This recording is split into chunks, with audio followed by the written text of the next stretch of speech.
Chapter 1484. Is that so? King's City has already been overturned. In the Rose Cafe, Valkyries slowly put down the cup in his hand and tilted his head to look out the window. It was drizzling in the dream world. The water droplets on the glass window gathered and slid down, gradually fusing with the reflection of his side profile. The expression in his eyes was extremely complicated. In fact, when Roland contacted Valkyries over the phone, he had sensed his fluctuating emotions. After that, Valkyries came so quickly that his trousers were stained with muddy water. But when they met, he did not take the initiative to ask questions. Most of the time, he listened to Roland's narration. Such a contradictory attitude was rare for a nightmare lord. Due to the limited conditions, we did not have the time to check the results. But from the subsequent reports, Mask should have been on the deity of gods at that time. This means that all the obstacles to the bottomless land have been eliminated. We are one step closer to the answer. Roland did not offer any words of consolation. This was the price of attempting to interrupt the divine decree. And the price Valkyries had paid was even greater. Consolation was a form of cheap pity. With the Nightmare Lord's pride, he definitely did not wish to hear such words. Of course, I do not know what will happen when I reach there, but as long as I can escape from the Battle of Samsara, I will definitely keep my promise.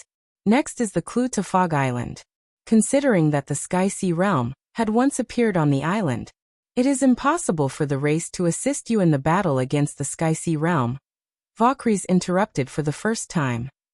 Even without the king, the various leaders will not accept the new situation so quickly. Hacksword might be able to use my name to stabilize the order of the army, but only barely. You have to rely on your own strength to eliminate the mutants that crawled out of the sea. Upon thinking of the distance between Neverwinter and the Land of Dawn's north coast, Roland could not help but frown. The main force on the floating island was the aerial knight army, but it was impossible to occupy the ground with just air power. But it is not impossible to obtain the support of one or two people. Valkyries continued. For example, Sky Lord and Silent Disaster. You mean, the Western Front army is still under Hacksword's control. This means that you can connect the north and south through the ridge of the continent. With the help of the distortion door, it won't be a long journey. At this point, the King of Nightmare's expression had returned to normal. So, as long as you move your troops to the Everwinter northern region as soon as possible, you should be able to catch up to the floating island. Teleportation. That's a feasible plan. Without a doubt, since Valkyries had opened his mouth, it was obvious that he intended to talk to Hacksword personally. As such, the plan was almost certain. Although it was not a joint effort to resist the Sky Sea Realm, it was already an extremely ideal outcome. Thank you. Roland nodded. I've said it before. This is all for the sake of the race. You don't have to thank me. I know, but humans also benefit from it in the end, so whether you need it or not, I will tell you. Suit yourself. The two of them looked at each other for a moment, and the cafe became quiet. Is that all you wanted to say? Valkyries asked after a moment. Actually, I thought about it a lot at first, but I felt that you probably wouldn't want to hear it, Roland said frankly. Humph. She revealed a look that said, at least you understand. If that's the case, you can continue with your work. I believe that after this battle, you should have a lot of things to settle, right? Indeed. It was always easy to talk to smart people. Roland looked at the clock on the wall. It had been exactly 3 hours and 20 minutes since Ru Meng. According to the time difference between the two worlds, the celebration should not have ended yet. Then I'll first. He suddenly noticed that there seemed to be some commotion in the alleys of the district. Although it was drizzling, people walked out of the shops and gathered on the streets. Those who were holding umbrellas put their umbrellas aside and took out their mobile phones from their pockets. Their gazes all looked towards the sky, as if they had seen something unbelievable. What are they doing? Valkyries also noticed this. I don't know, I'll go out and take a look. Roland got up and walked out of the cafe, but soon he was stunned by the door. He saw a thin red line rising into the sky in the distance, and then connected with countless hexagons in the sky, forming a giant umbrella that covered the entire dome. What is this? A new laser light? But its range is a bit too big. I don't know where the light came from. The city center is not in that direction. Should we go to the street to take a look? People were talking about it everywhere, and the suggestion to go closer to take a look was quickly received by everyone. The crowd began to move out of the district, and then more curious people joined in, making the alley impenetrable. That's not a light, Valkyries who followed him out said in a serious tone. I think so too. Roland frowned. Although the sky was covered with rain clouds, it was still daytime, and no light could be so glaring. Moreover, the red line was flickering, as if there was something flowing inside, just like a blood vessel. And what made him feel the most uneasy was the honeycomb-shaped hexagonal scales. He had seen a similar scene when the Oracle attacked Zero, but at that time, the barrier was like a mirror, and not as transparent as it was now. Roland first called Garcia, and the reply he received was that the association's sanatorium was not attacked, and Zero was safe and sound, which made him slightly relieved. Just as he hung up, his phone vibrated again. The caller was Fei Yuhan. Hey, where are you now? The association has issued an emergency notice, requesting all official marshalists to immediately return to the stronghold. What happened? Sky City suddenly cut off all communication with the outside world, and the specific situation is still under investigation. But did you see the red light in the sky? It was launched from above Cloud Sky City. Roland was stunned for a moment. Sky City was tens of thousands of miles away from here. How could it be directly seen by the naked eye? This completely exceeded the limits of curvature. He could not help but think of the crimson moon that looked exactly the same from every angle. I got it. Right, isn't Valkyries beside her as well? Call her along. Wait. How would she know that I'm with the Nightmare Lord? But before Roland could speak, the other party had already ended the call. Was it from the association? Valkyries asked. Yes, this phenomenon probably has something to do with the Oracle. Roland held his breath and planned to leave the dream first. This was not a problem that could be solved in a short time, and it would not be too late to deal with it after the banquet. Moreover, there was an army of witches outside that could provide support at any time, unlike now where only Ling and Donnan were guarding the coffee shop. But the familiar dizziness did not appear. He blinked in surprise and tried again, but the scenery around him was still the same, as if the other world did not exist. Chapter 1485. What did Nana say? Nightingale walked into Roland's bedroom and asked Anna, who was guarding by his bedside. There's nothing wrong with him. His breathing, heartbeat, and body temperature are all stable, as if he's asleep, but there was no way to wake him up. Nightingale was silent. Last night, no one would have thought that what was supposed to be a celebratory victory banquet would end in such a manner. At that time, Anna reacted immediately. First, she ordered the guards and the God's Punishment witches to seal off the area, then called Tilly, Vindy, Iron Axe and the others. In the face of such shocking news, she was the only one who could still be so orderly. Unfortunately, these measures did not change the fact that Roland was unconscious. The Seagull has just taken off. Its destination is the City of Glow in the Kingdom of Dawn. Nightingale changed the topic. If lightning delivers the letter in time, we should be able to bring Nightfall back to the floating island in about 3 days. Yes, we should be able to make it. Anna nodded. Roland did not have a God's Punishment body. In a situation where he could not eat, he had to rely on Nightfall's seed of symbiosis to maintain his life. The City of Glow was also chosen to save time. If Lightning and Maggie moved together, it would be much faster than a glider. This gave Neverwinter enough time to summon Nightfall back to the capital of the Kingdom of Dawn. And this was also Anna's idea. If there was a silver lining in the misfortune, it was that this was not the first time they had encountered such a situation. After the battle with the Church's Zero, Roland had also been in a coma for a long time, and the symptoms were exactly the same as now. That coma connected him to the realm of mind, and created a huge dream world. This time, it was probably related to the legendary origin of magic. What should we do next? Nightingale could not help but ask. Currently, only the higher-ups on the floating island knew of the news. If they returned to Neverwinter, it would be impossible to hide it forever. Once the news spread, just stabilizing the situation would take a lot of effort. Not only would it greatly delay the progress of the plan, it would also add new variables to the situation between the devils and the Sky Sea realm. But according to the plan, heading to the bottomless land was an extremely risky venture. After all, only Roland was connected to the realm of mind. If he did not wake up, the dilemma would only worsen. Other than Anna, she didn't know who else could make this choice. Anna quietly stared at Roland, who was lying on the bed, as if she had forgotten everything around her. After a long time, she slowly said, "Continue with the plan."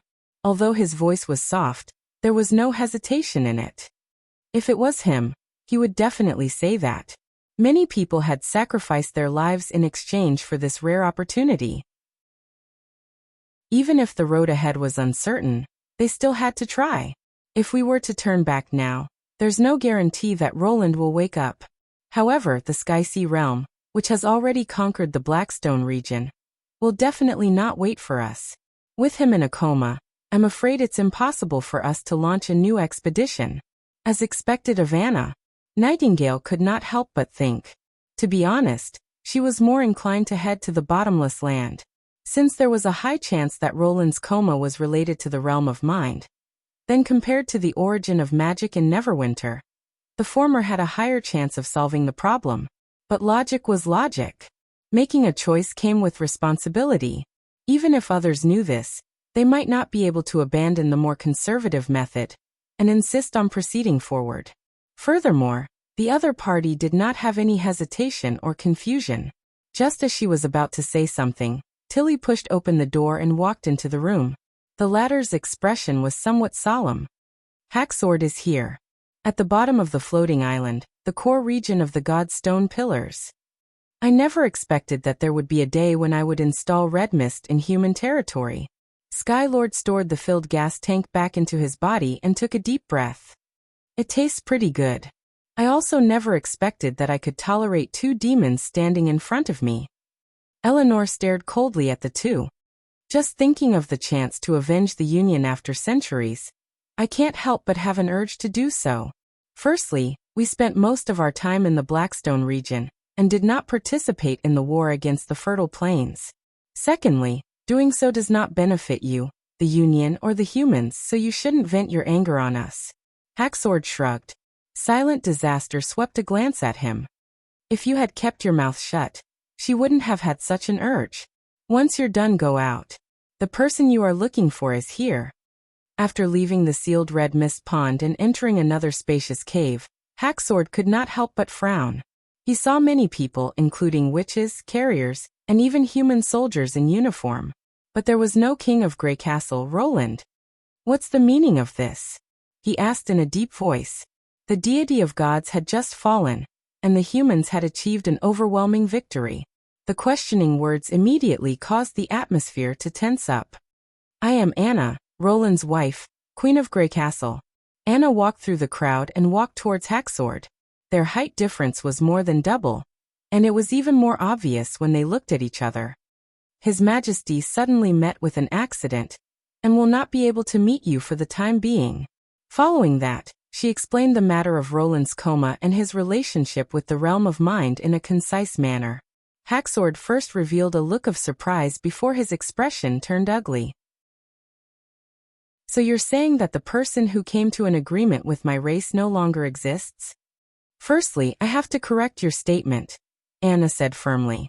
"Roland is only in a coma, and is not in any life-threatening danger. Secondly, we all know what the agreement is. Even if he doesn't wake up, I will carry it out on his behalf." "Little rascal, do you know what you're saying?" Skylord was so angry that he laughed. "That is something only the Oracle's Chosen can do. You can't even enter the realm of mind, yet you wish to replace him? Damn it. Valkyries is wrong. If this is God's retaliation, then everything is over." "No, you're wrong," Anna interrupted. "I don't need to enter the realm of mind, because Roland is currently in the dream world. No matter what, he will advance towards his goal, and I will carry out the other part." She paused for a moment. "I will let the floating island continue sailing towards the bottomless land, and at the same time, deploy reinforcements from Grey Castle to ensure that the plan can proceed smoothly. Of course, I will need your assistance." What kind of joke is this? This is not a joke, but the only way to deal with a crisis, she said without backing down. The agreement will not be terminated, nor will it be voided. From another angle, Roland has already reached the bottomless land ahead of time. All we need to do is to catch up to him. Or else there will be no way to escape the divine will, and continue the race. Hey, you make it sound nice. Hacksword sneered. The operation of a kingdom isn't an easy task. I understand what the King of Grey Castle means to you humans, and I also know the temptation of power. Now that he is gone, do you think you alone can control everything and not throw the entire system into chaos? He looked at the people behind Anna. To let a 20-year-old lady become the acting ruler of Grey Castle, don't you have a better candidate? Or are you so naive to think that just based on her identity, she can? Halfway through his sentence, Skylord's voice gradually softened. He saw that everyone was looking straight at him. Even though no one responded to his question, sometimes silence was a form of answer. Chapter 1486. Hacksword ultimately chose to cooperate. Even though it wasn't difficult to conclude that this was the most logical course of action, as long as one thought about it rationally, when they saw the senior demon lord being convinced by a young witch and retracting his opinion, they still felt their chests swell, and they couldn't help but raise their heads slightly. Skylord's only request was to confirm that the situation was as Anna had described, which she had agreed to. Under the layers of surveillance of the gods' punishment witches, Hacksword and Sarakas saw Roland lying on the bed. The pillar of light around him was still as majestic as before, nearly covering half the floating island. If it were half a year earlier, I would definitely be very happy to see this scene. Hacksword kept the 5-colored magic stone inside. Have you attempted to connect to the dream world? Of course, but it didn't work. Phyllis answered him. Our souls are no longer accepted by that world, and our companions who entered ahead of us have fallen into a deep slumber. This makes it impossible for us to transmit any information to His Majesty. The connection between the two worlds has been severed. On the bright side, he has at least 2 witches accompanying him. Hacksword shrugged his shoulders and said to Anna, the Western Front project has been going on for nearly 100 years. In order to transport the Red Mist, which is also known as the Red Mist, from the Blackstone region to the human territories, it not only includes a birth tower, but also a passageway hidden in the mountains. And the exit of this passageway is just a mountain away from Everwinter's northern territory. Therefore, sending your reinforcements to the bottomless land doesn't require me to repeatedly travel. If you are willing to take the risk, I can help you open this distortion door. That's good. Anna nodded and said, I believe that with silent disaster escorting us along the way, your people wouldn't mind us using this shortcut. It was undoubtedly a bold suggestion to have a Grand Lord suppress the other devils who were ready to make trouble. The others could not help but break out into a cold sweat, but Hacksword chuckled. Interesting young lady. I don't have any objections as long as it agrees. Sarakas took off her ferocious black helmet, revealing a head full of long hair that didn't match her appearance. Her extremely feminine face left those who had never seen her true appearance astonished. It sized up Anna for a moment before saying, I have a condition. When you bring Roland deep into the bottomless land, I want to enter as well. Is it because of the Nightmare Lord? Anna asked bluntly. Sarakas did not reply. I promise you, she finally said solemnly. After receiving an affirmative answer, Silent Disaster wore her helmet again and walked out of the bedroom. It was evident that it had no intention of interfering with the concrete plans to be discussed later. Hacksword seemed to be used to his style of doing things. Let's change the venue to discuss how to head to the fog island occupied by the Sky Sea realm.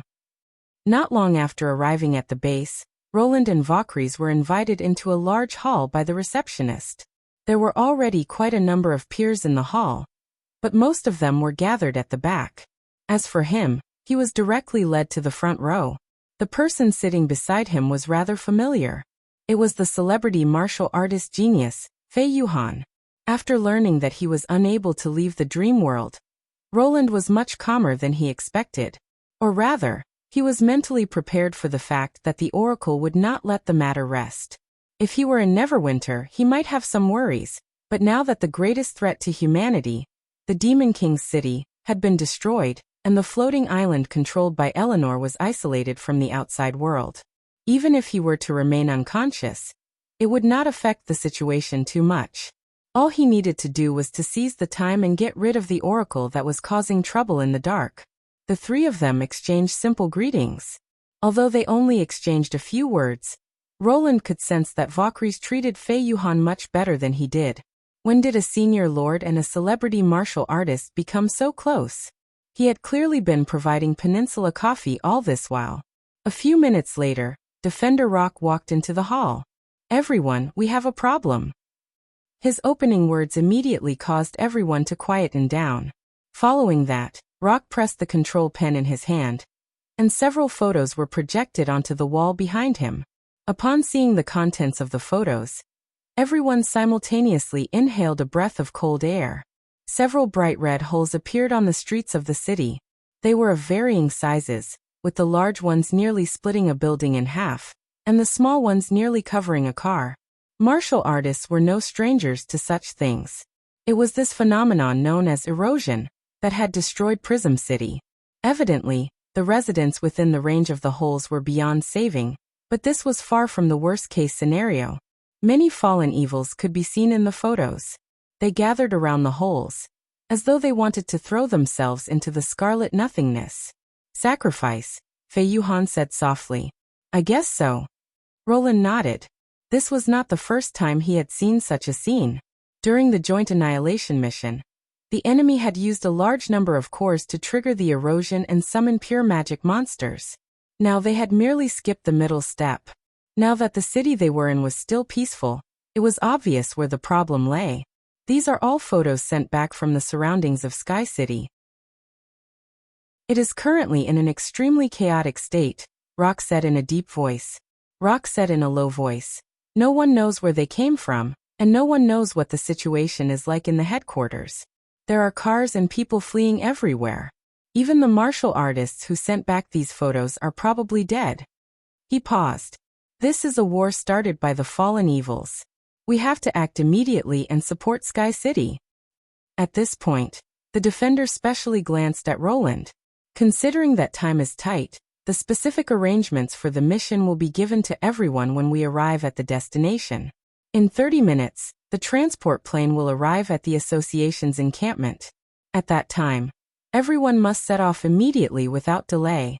This mission has nothing to do with any faction, and it is also the best opportunity to prove your abilities." After the meeting ended in a hurry, the other party left him alone. "Mr. Roland, we are still one step too late." Ever since he had demonstrated how to absorb the core power, the higher-ups of the Prism City had considered handing over the cores stored in the other branches to him as well. In fact, many branches had done so, but Sky City, as the center of the association, had never given them a definite answer. Unexpectedly, the news they received this time was a nightmare. Roland pondered for a moment, then slowly shook his head. "Perhaps we were late from the beginning." Rock was stunned for a moment before he understood what Roland was referring to. His expression changed drastically. "How is that possible? Not only are there several defenders in Sky City, but the president also spoke to me on the phone not long ago. Apart from that, I can't think of any reason why so many fallen evils would suddenly appear. Only Sky City can provide so many force of nature cores," Roland replied. The sudden appearance of the red light from the top of Sky City, the enemies swarming into the streets, and the sudden opening of the erosion. This is not something that can be done in a short period of time. Now that I think about it, it's not hard to realize that they haven't made any new movements since the fall of Prism City. This itself is illogical." Rock was speechless for a moment. "So the president who spoke to you on the phone is either a dead person," Roland said word by word, "or the oracle itself." Chapter 1487.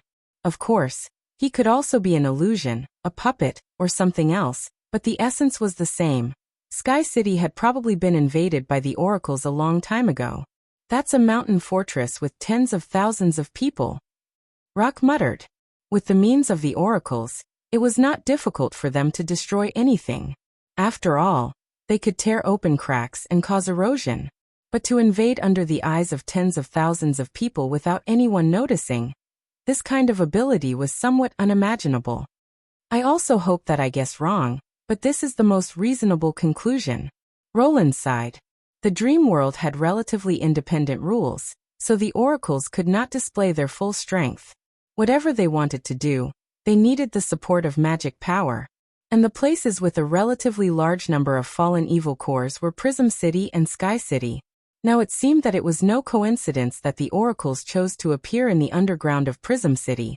As outsiders, they were not ignorant of this world.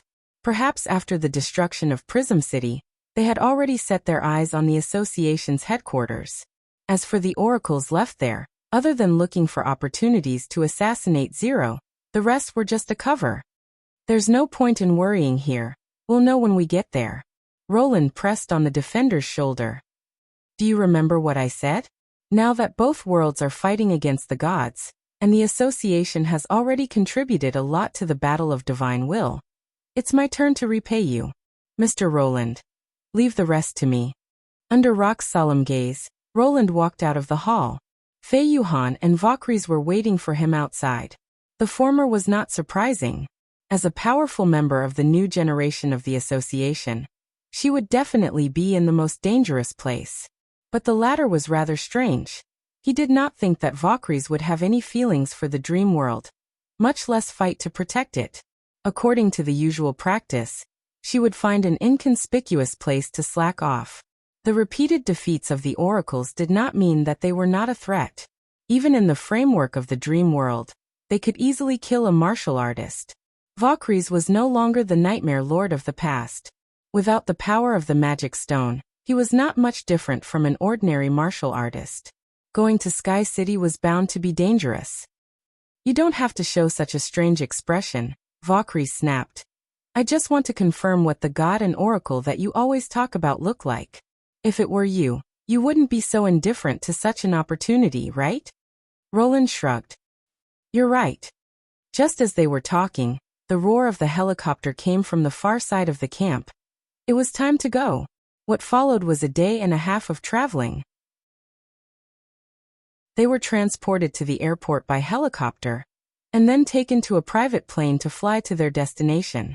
Finally, they were divided into groups and briefed on their tasks before being sent to the battlefield by the military helicopter. It could be seen that the government's disaster emergency mechanism had been fully activated. The congested traffic only appeared when it was 100 kilometers away from Cloud Sky City. The order of the fleeing crowd was also controlled by the disaster relief army, so it was not completely chaotic. Valkyries, on the other hand, had been staring out the window since the moment they took off. After boarding the private plane, he even requested to move to the window seat, obviously very curious about this first experience. Other than the noise, the speed is not bad. At least it's faster than me. After a long while, he let out a sigh. Humans do have a unique ability when it comes to studying the laws of the world. You can fly too? Fei Yuhan asked with great interest. Unless they are limited by magic power and size, most people who advance will choose to fuse with a magic stone that has the ability to move quickly, which naturally includes flying. How is it? Do you now know the potential of humans? Roland did not forget to boast. It's a pity. There are no traces of magic power on it. Valkyrie shrugged. Why do you say so? Fei Yuhan was puzzled. If the plane needs magic power to operate, then only martial artists like us can fly it. No, what I mean is, if you can create such an intricate machine without the use of magic power, then what if you add the power of magic power? Valkyrie said slowly. I've always thought about the difference between us and the gods. Could this be the reason? After all, magic power is also one of the laws of the world. Roland raised his eyebrows in surprise. Should he say, as expected of the Nightmare Lord? In less than half a year since he came to the dream world, he could already use scientific thinking to understand things. It seemed like the saying that longevity was a hindrance to civilization was not necessarily true. The key was what kind of people lived longer. By noon the next day, Roland could already see Sky City standing on top of the mountain peak. The city below the mountain was filled with thick smoke, and explosions could be heard from time to time. It was obvious that martial artists from all over the world were fighting with the fallen evils. Compared to the orderly evacuation of the troops, this was more like a real battlefield. Perhaps even they themselves did not expect that there would be a day when their enemies would rush into the streets in large numbers. And the task assigned to Roland was very clear, that was to go straight to the center of this incident, the headquarters of the association. The helicopter transported the group of people directly to the gathering point halfway up the mountain, where more than 20 martial artists from other branches were already waiting for his arrival. Probably because they had been warned in advance, they did not greet each other, nor did they question Roland's identity. After a few simple words, they confirmed the basic route and division of labor. Compared to the first joint annihilation operation, this time the elites were obviously practical elites. Not only did they cooperate well, but they also had a high degree of discipline. The structure of Sky City was exactly the opposite of that of Prism City. Because the erosion appeared in mid-air, the association had built a tower to envelop it. However, for the sake of evacuation and rescue, there was a hidden passage under the tower that was connected to the top of the tower.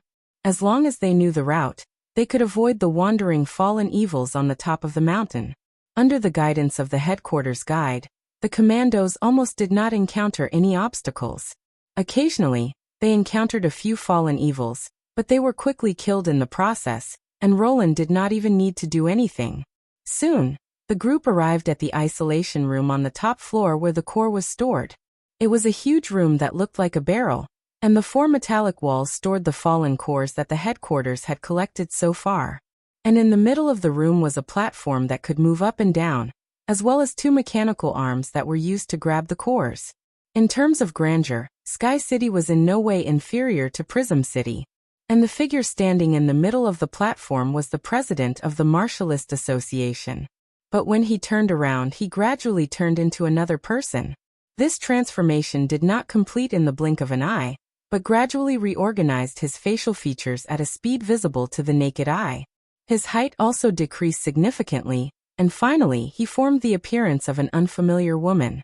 "I'm Oracle Epsilon," she said calmly. "Roland, I've been waiting for you for a long time." Being waited for by the enemy was definitely not a good thing, as it meant that everyone was very likely to be in a trap. But surprisingly, Roland did not hear any movement from the others. If it was Fei Yuhan, she should have already drawn her sword and was ready to strike. He swept a glance to his side, and his heart sank. His surroundings were completely empty, with not a single person in sight. Chapter 1488. Don't worry about your companions, they've just gone somewhere else. The oracle seemed to have noticed his confusion and took the initiative to explain. Somewhere else? That's right, this is also one of my powers. Creating illusions and inducing illusions can make the consciousness unknowingly walk towards destruction. Epsilon explained. Of course, I didn't really do that. I only made them take 1 or 2 wrong paths. Right now, from their point of view, they're probably fighting with you against the powerful fallen evils. Are you trying to tell me that they're actually very safe? She nodded her head. Not only that, I've already arranged a happy ending for your companions. The fallen evils and the oracle will eventually be defeated, and the phenomenon and erosion will disappear. They'll be exhausted from the battle, but at least they'll be able to smile and lean against the corner of the wall, enjoying the joy of victory. Waving her fists and legs at an empty room until she exhausted all her energy and lay down with a smile. When this scene appeared in Roland's mind, he felt the hair on his back stand up. He wasn't sure about the others, but he knew Fei Yuhan and Valkyries very well. Not only were they strong-willed, they were also very sensitive. He never expected that they wouldn't be able to put up any resistance against Epsilon's powers. No. Not to mention the 2 of them, even he didn't sense it. Something was wrong. According to his past experience, the oracle's powers should be ineffective against him. Thinking of this, Roland's vigilance was immediately raised to the maximum. And then? There won't be then. The entire world will come to an end, be it the realm of mind or the realm of mind. Everything will start anew.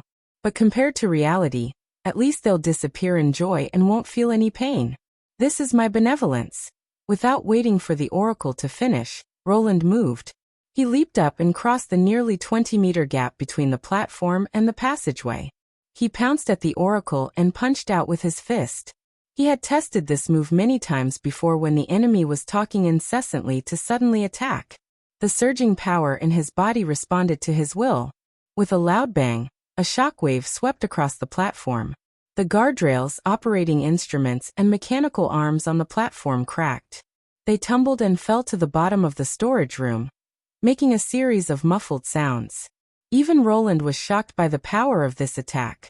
He only knew that absorbing those mana cores would strengthen his body, but he didn't expect that his body would reach this level without him knowing. However, there was no sensation in front of his fist. Epsilon seemed to dissipate like a bubble and reappeared behind him. How does it feel to become stronger? The gift I sent you for our first meeting should be quite useful, right?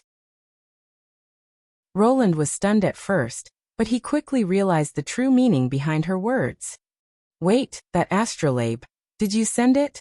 He had once asked the association to investigate the source of the mail, but in the end, he had found nothing. Both the identity system and the surveillance showed that the sender had only existed for a moment. No matter how they investigated, it was as if the sender had disappeared. Now that he thought of Epsilon's powers, everything made sense.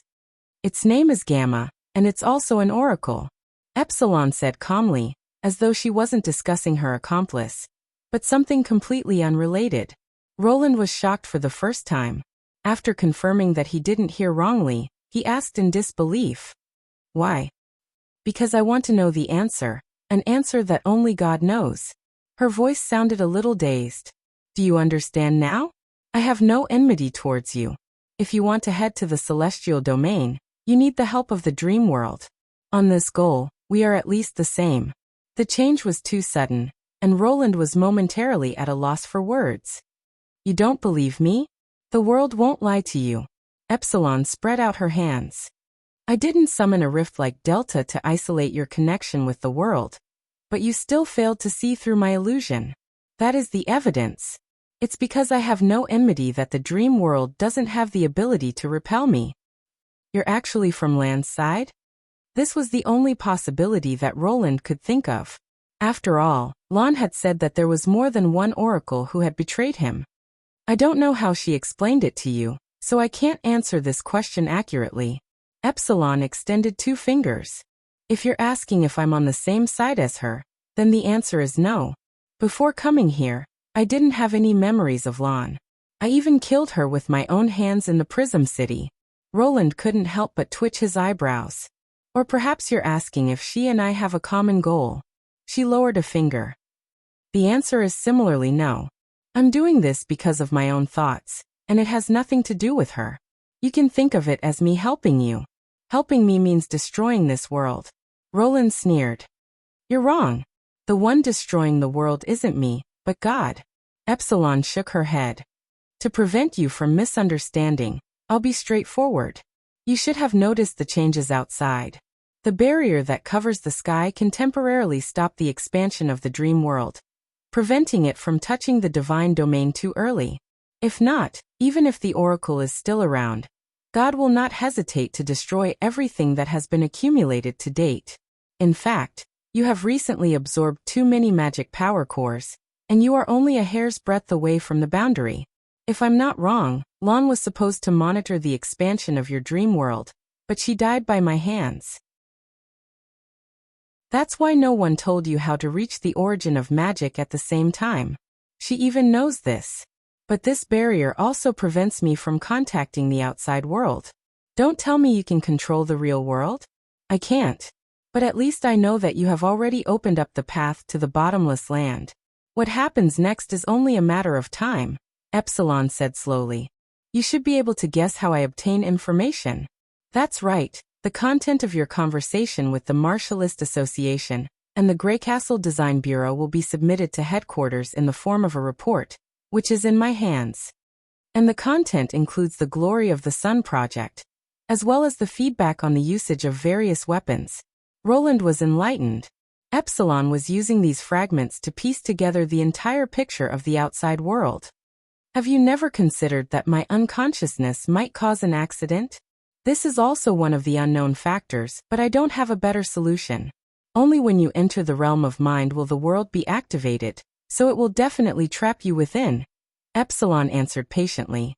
Fortunately, you and I don't have to wait here all the time. After the connection is cut off, the domain can automatically adjust the flow of time. As long as you are willing, it won't be a problem for a day to pass in the blink of an eye. Roland immediately widened his eyes, not daring to close them for a moment.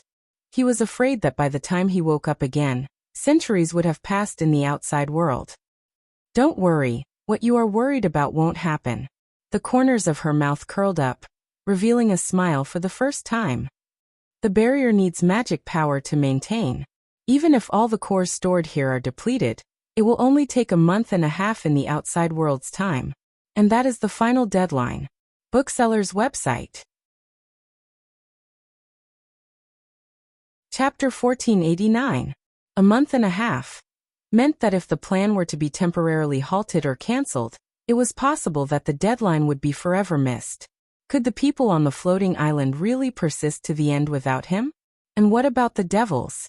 Without Valkyries as a middleman, would the fragile agreement with Sky Lord be broken? Not to mention the Sky-Sea realm and the bottomless land that were entrenched in Fog Island. Damn it, it would be great if I could pass this information out. Roland's mind was spinning rapidly, trying to find a way out of this predicament, but he couldn't come up with a feasible plan for a long time. This was different from any crisis he had faced in the past. Even if he destroyed the oracle in front of him, he would not be able to reverse the situation. Roland vaguely realized that this was no longer something that could be resolved by a single person. I don't understand. He fell silent for a while before saying, in the beginning, all of you treated me as a destroyer that had to be destroyed because the dream world threatened the rules set by God. It was even exaggerated to the point of destroying everything that had been accumulated over millions of years. Now, you are acting out of character, and are helping me enter the divine domain. Don't tell me that everything that has been accumulated has suddenly become worthless? That's not the only thing that's laughable. Since God can turn the dream world into nothingness at any time, why didn't he do so from the beginning? Don't tell me that he has pity. The more Roland spoke, the angrier he became. His tone was also rising. Countless races are fighting each other in the name of God until they are destroyed. Other than weathered skeletons and ruins, there is nothing else. What kind of accumulation is there to speak of? And you, Epsilon, since you plan on betraying God, why don't you do it more thoroughly? Lon did it to break free from her shackles, but what about you? If you just want an answer, I don't mind bringing another person to the divine domain. When the time comes, you can ask God as many questions as you want. Speaking inexplicable words and doing unreasonable things. Is this the characteristic of those who claim to be gods and God's messengers? They are worse than mortals. At least mortals will know what they want. However, Epsilon was not angered at all. She was not like those oracles in the past, who would become particularly sensitive and excited when it came to the problems of the gods. She even showed a look of understanding after listening to Roland's words. The oracle walked step by step towards Roland. The distance between the two of them was only one body's length. The fact that you can ask these questions proves that you are only one step away from the answer. Be it Epsilon or Roland, this distance wasn't a safe line, but they didn't seem to think much of it. However, if we don't take that step, no matter how close it is, it's still infinitely far away. She looked up at Roland. Gods are great only because of what they do, not how many people know about them. Moreover, the differences between civilizations will lead to completely different views and knowledge, so it's normal that you can't understand. Also, I'm different from Lon. I've never betrayed Lord God. Please remember this. Finally, if you are ready, you can take that step now. With that said, Epsilon slowly reached out her hand to grab Roland's arm and placed it on her chest. What are you doing? Roland retracted his hand reflexively. Isn't it obvious? Obtain the astrolabe, and finally allow the dream world to intersect with the divine domain. You should be very familiar with this process. Epsilon said calmly, as though it had nothing to do with her. Epsilon said calmly, as though the matter had nothing to do with her. The fallen evils and the erosion demon bodies outside were all created by me. Furthermore, their cores have been tightly connected together. Once you finish absorbing the astrolabe, their magic powers will also be absorbed into this world. Such a vast power will be enough to expand the dream world once again, completing the final step. When that happens, the overlapping realm of mind will become a new erosion, but this time, it will be the dream world invading the divine domain, and you will be facing God. Wait. Roland stared at her in surprise. Don't oracles rely on this blob of magic power to survive? Without the astrolabe, you will die. Epsilon laughed. But that is only your concept of death. As a part of God, as long as it isn't destroyed, we will exist forever. The only thing that will disappear is an individual named Epsilon. Even so, you can still hear the answer. No. It's enough to ask. As she said that, she clasped her fingers together and stabbed them into her chest, pulling out a dazzling azure star vortex. The blood that splattered even stained Roland's face. Ahem. Accept it and enter the divine domain. Everything you want to know. Ahem. You will find it there. You. Roland was stunned. He never expected the raid to turn out this way. But at this point, there was no point in hesitating. If what she said wasn't wrong, the moment the barrier rose, the flow of time in the dream world greatly exceeded that of reality. Even if the oracle died and the barrier was removed, it would still be a month and a half later. The only thing he could do was to trust everyone on the floating island. With this in mind, Roland took a deep breath and grabbed the astrolabe. The blue light grew brighter, as though it was burning its last bit of strength. As though it had been stimulated, the heat in his body began to surge crazily. In this dazzling light, he looked at the oracle who had blood seeping out of the corner of her mouth. I want to ask you one last question. Do you think the destruction of the world is inevitable? That's right. Unless you can defeat His Majesty. Epsilon's voice was already weak. But God cannot be defeated. This is an outcome that was preordained from the beginning. But you still changed your initial decision. All of you have worked hard for so long. You shouldn't disappear without knowing anything. To be able to reach this distance is commendable in itself. Epsilon coughed out a mouthful of blood once again and forced a smile. Since the outcome of destruction is already preordained, why should I do something pointless? This isn't what you truly have in mind. Roland stared into her eyes and enunciated each word. Lan wishes to escape her restraints, while you wish to seek an answer. I don't know what restrains her, nor do I know the question you wish to ask God, but there's one thing I'm certain of. Both of you wish to change, isn't that so? Because both of you have the same gaze. Sorry. That's the second question. Epsilon smiled as she closed her eyes. Just as the blue light's intensity reached its peak, she opened her mouth slightly as though she wanted to say something. But before Roland could take a closer look, the blinding light devoured everything. Chapter 1490. On the 6th day of Roland's coma. When Anna walked into the room, Vendi was taking care of him. Let me do it. She picked up a bowl of water, came to the bedside, wet it with a cotton swab, and gently smeared it on Roland's lips. Although the seed of symbiosis had been planted, his body was still affected to a certain extent, such as drying and cracking caused by long-term dehydration. These days, Anna spent far less time with Roland than Vendi, Nightingale, and the others. It was not that she was unwilling, but she had set a rule for herself. That was contact with him for no more than half an hour a day. Otherwise, she was afraid that she would never leave the room. At this time, Vendi would also put down what she was doing and let Anna accompany him. These 30 minutes were usually slow and peaceful, as if time had stopped at this moment. It was not until the report of the guard outside the door came that the silence was broken. Your Highness Anna, the frontline investigation team has returned. The others are waiting for you in the staff room. Anna paused for a moment, then slowly put down the porcelain bowl in her hand. Anna. Vendi said with some worry. Don't worry. She raised her head. I'm fine. At that moment, Vendi felt that Anna's state had changed. The watery eyes that looked at Roland had now become unusually firm, as if the two of them were not the same person. This girl is growing at an amazing speed, Vendi realized, but thinking back to the past in Border Town, she was always the first to learn what Roland taught. This kind of progress may be reasonable. Because of Anna, Border Town became the holy mountain for witches, and now, she was leading everyone to a new peak. Go and do what only you can do, Vendi said softly. I'll leave Roland to you. Anna bowed slightly to her, then walked out of the bedroom. After passing through the long corridor and stairs, she arrived at the door of the staff room, stopped, took several deep breaths, and then reached out to open the door. Your Highness! Everyone in the room stood up and saluted her with their hands on their chests. Anna did not take it for granted. Instead, she returned the same courtesy. She knew that there was a limit to what she was good at. Being able to arrange everything and make everything look orderly for the time being was the result of everyone's efforts. Let the meeting begin. Yes. The Light of Dawn replied respectfully. Lightning, Maggie, and Sylvie worked together to investigate the Misty Island. Based on the coordinates provided by Hacksword, Sylvie had confirmed the exact location of the island.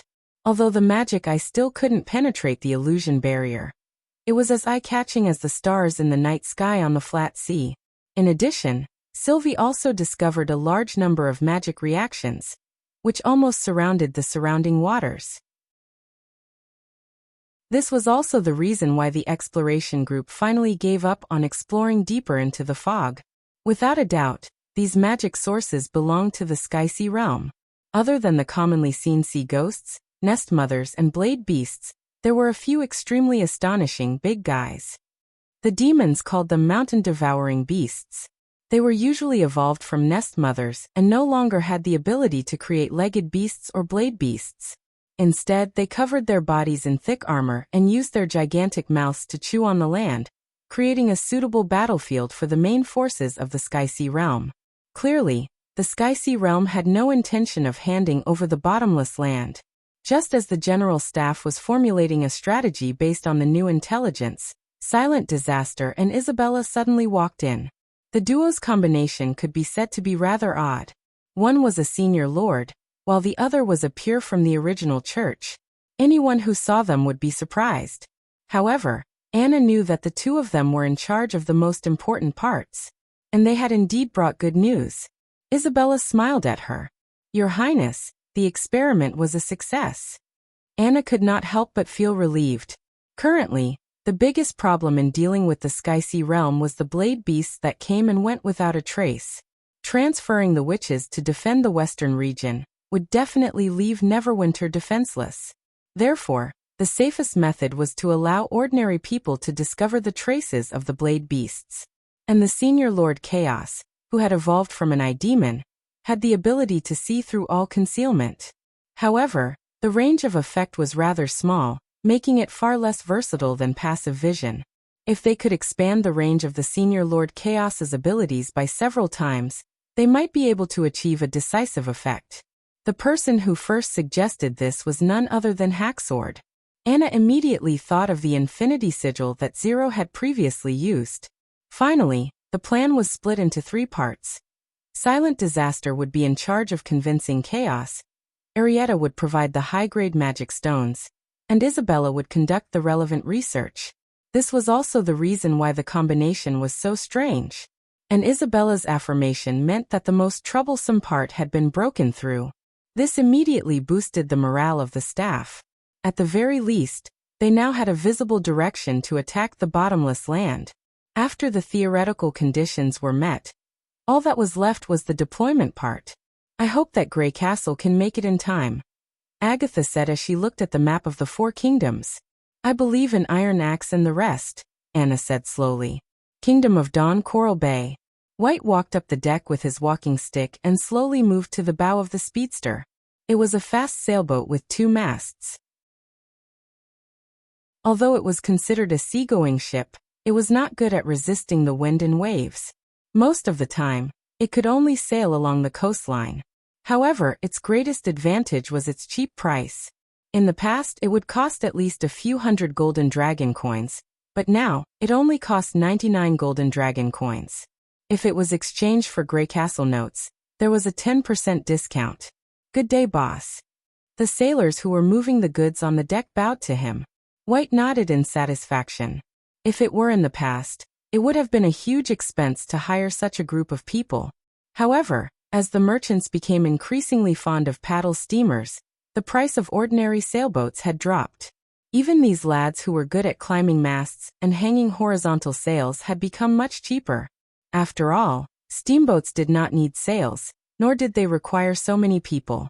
Looking at the sea with blue skies and white clouds, listening to the melodious cries of the seagulls, White was in an exceptionally good mood. From a coachman to a sailboat owner, his fixed assets had multiplied several times. Although he was still in the business of transportation, and his employer was basically Neverwinter, compared to a year or two ago, it was a complete change. Of course, he did not forget his dream of buying a steam-powered truck. However, there were many new things added to this dream, such as buying more ships and cars. Of course, it would be best if he could establish a company that specialized in transportation. Boss, are you reminiscing about the past again? Someone joked. The sailors knew that when their boss was happy, he loved to brag about his past experiences. As long as no one interrupted him, it was not a problem for him to talk for an hour or two. As listeners, they could also take a break from their busy work, so someone would always start the topic. What do you mean by reminiscing about the past? This is life experience. You guys are too inexperienced. White stared at them. I pulled a carriage for the Countess, then I worked for the church, and then I was employed by Grey Castle to save up my family business. So those aren't hardships at all, but the foundation of success, understand? Yes, you're right. Everyone nodded. Little brats, I know you want to be lazy again. White found a clean place to sit down and patted the floor beside him. Come over here. Since I'm in a good mood today, there's no harm in telling you. Whistles immediately rang out on the deck. White did not care. He was not a noble. If he had not made the right choice to migrate to Neverwinter with most of the people, his current situation would not be any better than these sailors. Today, I'll tell you about the story of how the king of Grey Castle recovered the sedimentation bay in the kingdom of Wolfheart. White thought for a moment and then began to talk. He talked about the soldiers who stood in the rain and did not fall, and about the noble envoy group who abandoned their armor when they saw their faces. However, most of the content was focused on the fleet that covered the sky. You have no idea how huge that fleet was. The continuous white sails were almost longer than the sea line. Just looking at them from afar, you could not move at all. No wonder the Baron of the Sedimentation Bay immediately submitted to His Majesty. Is it really that exaggerated? Hey, it was even more exaggerated than what I said, kid. I bet that it was the most magnificent scene I've ever seen in my life. You can't understand it even if you break your head. Unless you see it with your own eyes, you'll never be able to reach my level in this lifetime. Of course, such an opportunity may not come again even if you wait for 10 years, White said proudly. Boss, have you seen a ship that can appear out of thin air? Someone asked. What nonsense are you talking about? I'm telling the truth, not some folklore. But it's just opposite the dock, and there's more than one. The man stammered. Did you drink too much last night? White propped himself up and pushed away the sailors around him. He looked toward the sea and was stunned. He saw a huge door appear on the sea. Chapter 1491. My eyelids are struggling. I'm taking a day off today. My dear friends, go to bed early too. Let go of that witch, I just came back from Shanghai. Let me rest for a day. Currently typing, please wait a moment. After the content has been updated, please refresh the page to receive the latest update. Chapter 1492. Not only the sailors on the speeder, but other people on the dock also noticed this incredible fleet. The dock was eerily quiet for a moment. If not for the Grey Castle flag flying at the top of the mast and the people on the ship waving at them, they would have immediately abandoned the goods in their hands, turned around, and fled. Even the legendary Spectre ship would only appear in the misty distant sea. How could it pass by so openly in broad daylight?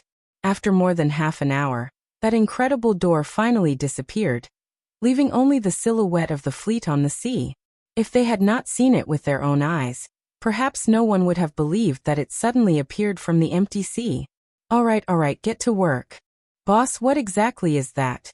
His Majesty's secret fleet. It's better for you to know as little as possible. After coaxing the sailors back, White couldn't help but wipe the fine sweat on his forehead. He decided to restrain himself in the future to prevent such an accident from happening again. Although he had similar feelings before, this time he confirmed his view. The King of Greycastle had tormented this world to the point where it was completely different from the world he was familiar with. With the help of the Sky Lord, Greycastle completed the mobilization of troops to the northern part of the continent's ridge at an astonishing speed. In just a week, more than 100,000 people had migrated from one end of the continent to the other. Among them, there were about 20,000 regular soldiers, and the ordnance, supplies, and rations were enough to last for a month. This was definitely not an easy task. In order to maximize the efficiency of the distortion door, Iron Axe personally went to Neverwinter to organize the preliminary preparations. The rock became a specialized transport, and together with Agatha, they transported the red mist to the undestroyed Blackstone storage towers built in the Kingdom of Wolfheart in the Kingdom of Everwinter. At the same time, in order to replenish Hacksword's magic power, Spear, Leaf, and the others practically followed him all the way, not even giving him time to catch his breath. The continuous use of the distortion doors, coupled with the administrative office's strong execution ability, allowed for the rapid completion of the transcontinental transfer. Although many soldiers of the First Army were astonished by the Sky Lord and the demons in the ridge of the continent, Iron Axe's leadership prevented these doubts from becoming a problem. Gradually, there was a rumor that the demons had surrendered to the King of Greycastle and pledged allegiance to him. Of course, Hacksword, who had been notified in advance, could only turn a blind eye to this and pretend that he had never heard of such rumors, keeping all the curses in his heart. On the 19th day of Roland's coma, the front lines were ready to attack Fog Island. In the General Staff Department, all the higher-ups were conducting their final tactical deduction. First, Lightning will fire a signal flare above the destination to point out the direction for Madame Eleanor. After that, the floating island will open the way and enter the target area from the west. Edith pushed the model representing the floating island to the west side of the map. This step will take about 3 days. With the floating island's size, it will definitely be discovered by the Skysea realm. But even so, they don't have any good methods to stop us, Hacksword said confidently. From the very beginning, the deity of gods was designed to target the Skysea realm's lair. Although the island is small, it is in essence the deity of gods. As long as we do not float over the sea, the enemy can only watch from the water. The acid that the nest mothers shoot out will at most leave some black spots on the mountain rocks. For now, the enemy won't pose much of a threat to us. The Air Knight's main mission is to suppress the enemy and use the bottomless land as the center to clear out an isolation zone. Philinshilt placed a ruler horizontally in the middle of the island. Your Highness Tilly, I'll have to trouble you with this. Tilly nodded. Once the enemy's attention is attracted by the floating island, the First Army will enter the scene from the north and gradually push south. The Army's goal is to completely eliminate the remaining enemies and occupy the surrounding areas of the bottomless land, buying time for Her Highness Anna to find the entrance to the Divine Realm. The Pearl of the Northern Region paused. According to Joan, there is a guide on the island who calls herself the Guardian. She might be able to open a passage into the realm of mind.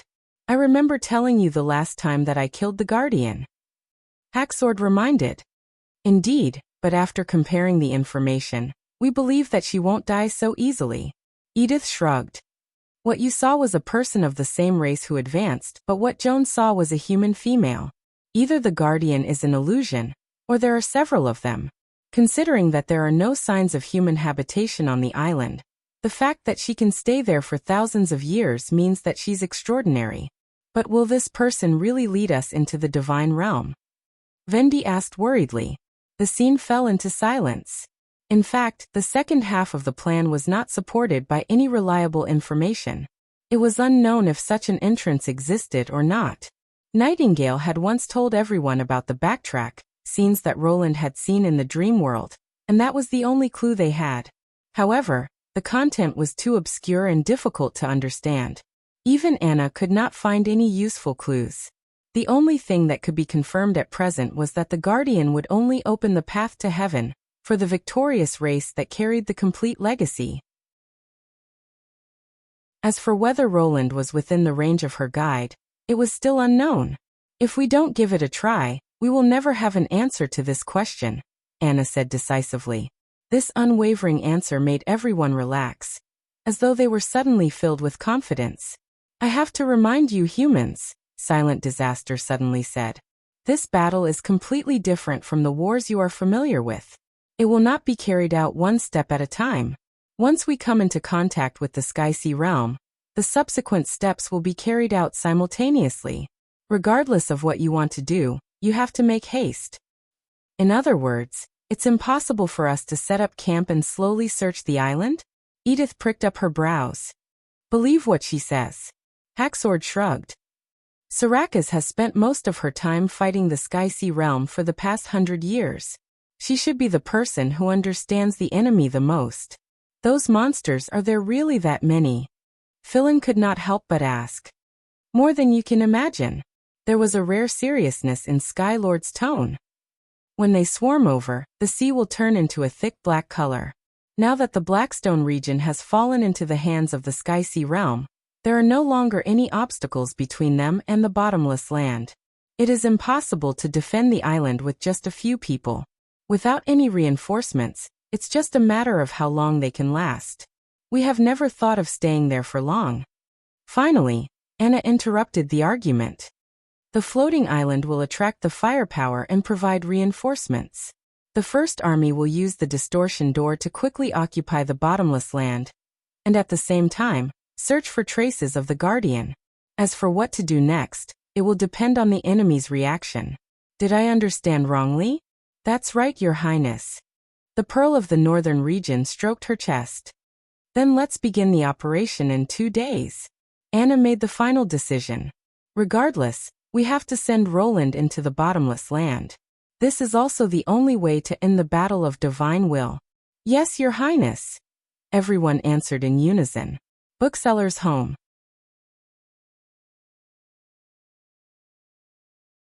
Chapter 1493.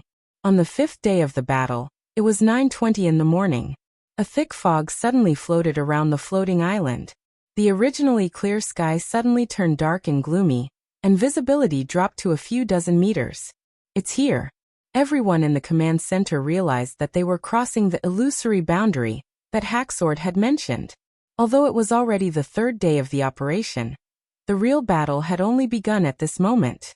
The large room was silent. Everyone's eyes were glued to the light screen, their bodies stretched taut. Even Sylvie's magic eye was unable to penetrate this barrier. This meant that the land ahead was completely unknown. Regardless of the outcome of fate, they would only know at the very last moment. To the First Army's upper echelons, who were used to being well-informed and prepared for everything, this feeling of unease had not appeared in a long time. Suddenly, a faint caw of a crow entered everyone's ears. Philin and company looked at each other. This was the sea. How could there be crows? But it was not an auditory hallucination. Soon more caws joined in. They overlapped with each other, making it difficult to tell if it was an echo or if they had encountered a huge flock of crows. In less than a few minutes, the caws had joined together and were indistinguishable. At the same time, they became louder and louder. A staff officer's expression suddenly changed. This is the caw of a sea ghost. Sea ghost? Someone asked. Are they the legendary creatures? No, they are not legends. I once worked at Festive Harbor. When the old sailors there speak of sea ghosts, they would describe them as black crows of the sea. Making a mountain out of a molehill. Hacksword crossed his arms and said, they are just the lowest vassals of the Sky-Sea realm. Their only advantage is that they have sufficient numbers. They are the most suitable to fill up the battlefield. In a while, you will see what kind of enemy our race has been fighting. As Skylord spoke, the density of the fog suddenly decreased. The floating island's landing strip appeared before their eyes at a speed visible to the naked eye, followed by the distant sky and sea. The dome was still gloomy, but at least it looked normal. However, the scenery on the sea was completely different. Everyone who saw the scene on the other side of the light screen shuddered in unison. It was definitely a scene that no one could forget even if they wanted to. Countless water ghosts poked their heads out of the sea and opened their mouths to roar at the floating island. It was as if a dense expanse of small holes had opened up in the sea. Just a glance at it would make one's scalp go numb. Their bodies floating underwater caused the seawater to appear a strange black color. If one had to describe it, it was a bit like a puddle where a nest of tadpoles had hatched. However, it was not uncommon to fill puddles, but it was extremely rare to dye the sea with ink. And the rumored bottomless land had also appeared in front of the floating island.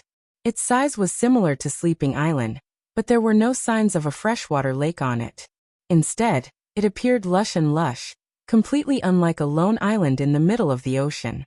Very soon, the nest mothers appeared among the sea ghosts. They opened the ribs on their backs and sprayed green slime into the sky. For a moment, it was as if a rain of venom had fallen below the floating island. If the humans had taken the lead instead of the North Slope mine, the outcome would have been obvious.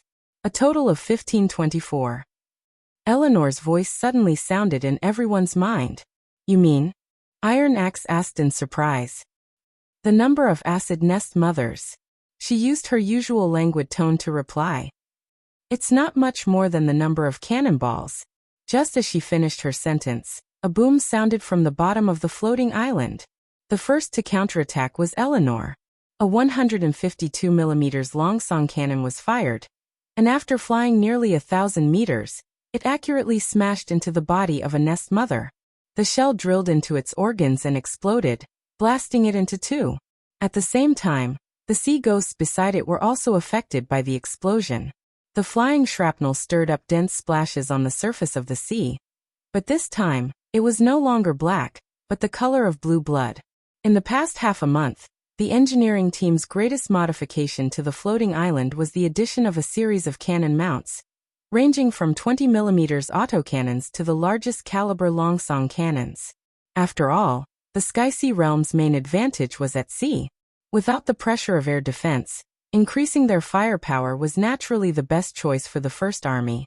At this moment, the floating island was like an aerial battleship, one that was equipped with a fire control computer.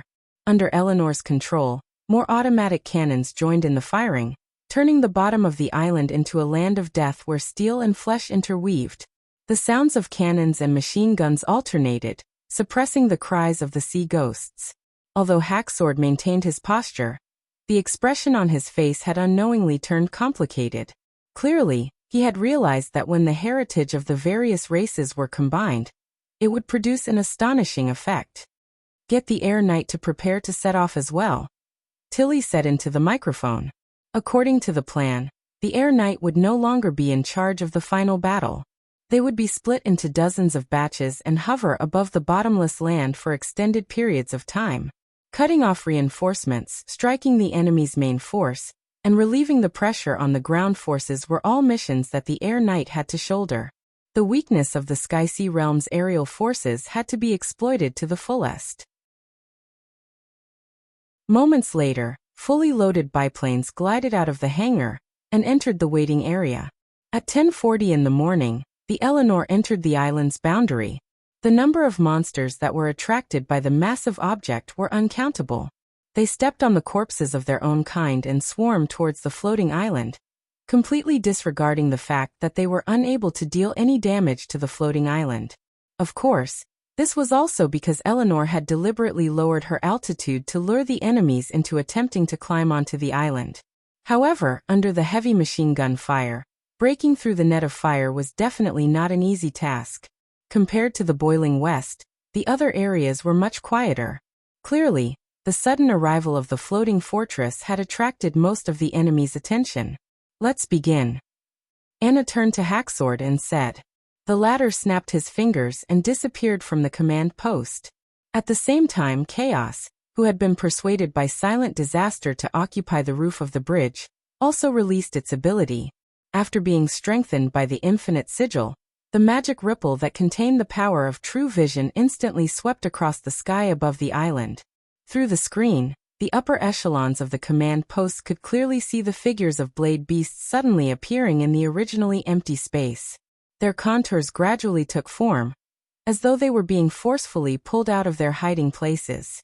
The next moment, Skylord appeared at the edge of the bottomless land. He looked up at the sky above the sinkhole. Even without taking out the 5-colored magic stone, he could still recall the magnificent scene he saw when he first arrived. Is this a fate set by the gods? Perhaps, from the moment he witnessed the magic power's brilliance condensing here and the battle of divine wills ending, it was only a matter of time before this day arrived. But when the time came, he felt that the feeling of joining forces with humans wasn't that bad. Chapter 1494. Reporting to HQ, 6th Battalion is moving towards 11. 3rd Battalion has occupied one position. Detected a powerful magic power source approaching. Need to inform Air Knight to calibrate and intercept the signal. This is lightning. Understood. Tank Teams 19 and 20 are in contact with the enemy. Target is the blade beasts. With the entry of the ground troops, the command post immediately became bustling with activity. Correspondents were in charge of categorizing the information they received into the hands of the strategists, who would then provide feedback on the sand table map for the decision-makers to make. At this moment, there were dozens of red flags and squares on the sand table. They represented the infantry, artillery, and armored divisions of the First Army.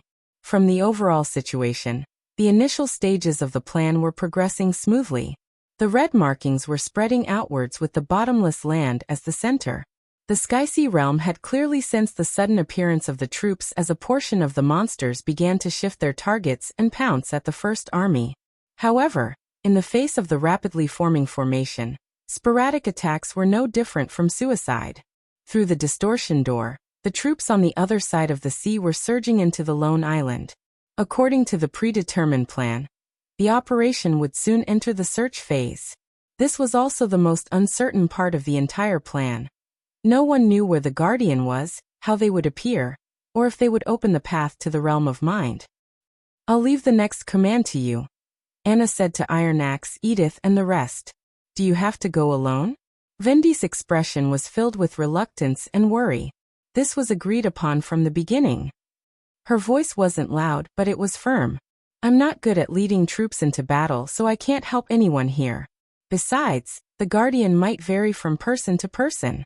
If I were to stay in the air, I might miss the only chance to meet them. Let her go. I'll watch over her. Nightingale had already changed into a neat combat suit.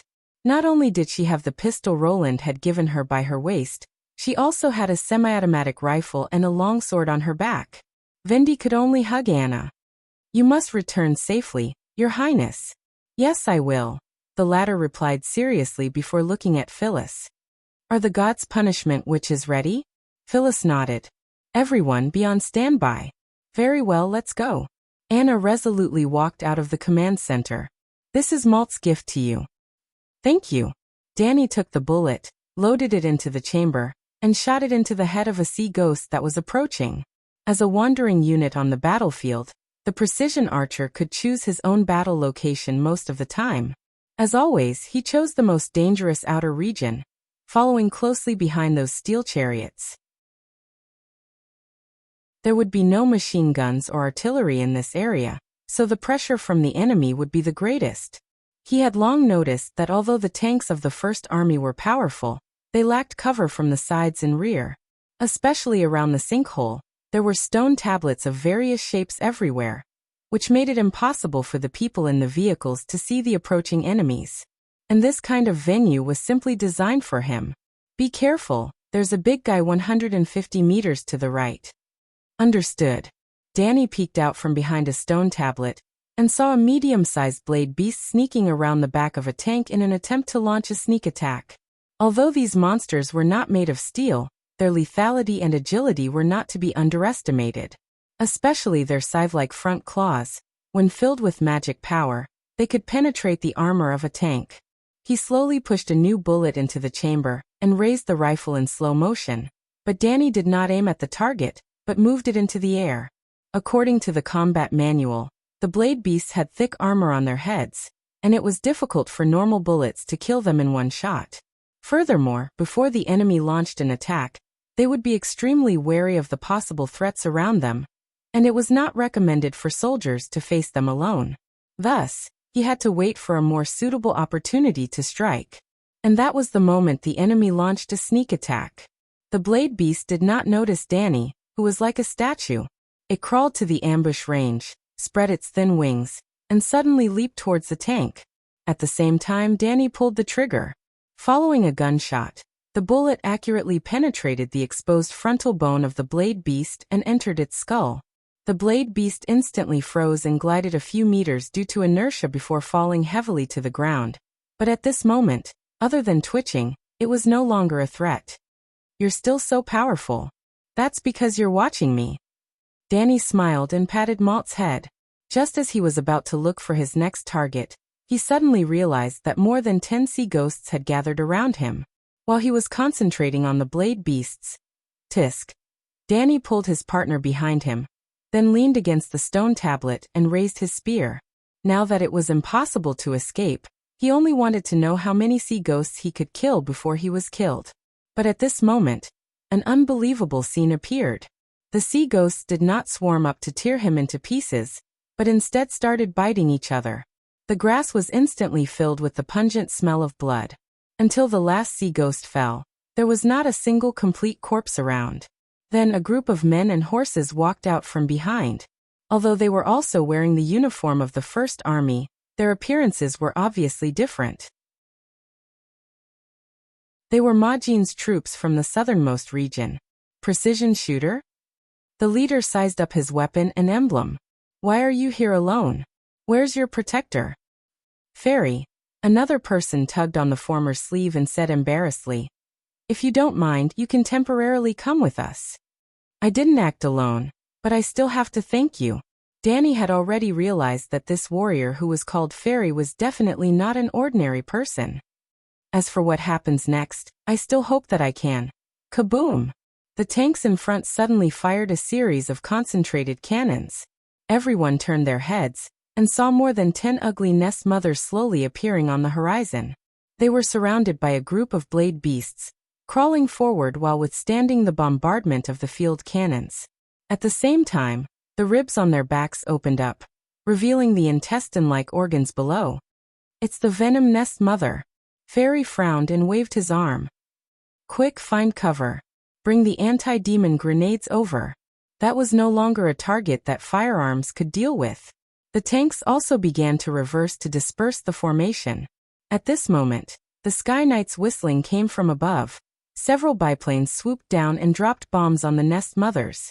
The ground was instantly filled with pillars of fire. Amidst the violent explosions and rolling smoke, those flames were like bone-corroding things that stuck tightly to the enemy's body. The latter let out a shrill scream and wanted to escape from the sea of fire. However, on land, their movements were not much faster than worms. In a short while, the nest mother was completely silent. Cheers and whistles rang out from the troops. Danny even saw the pilot in the low-flying cockpit proudly giving them a thumbs up.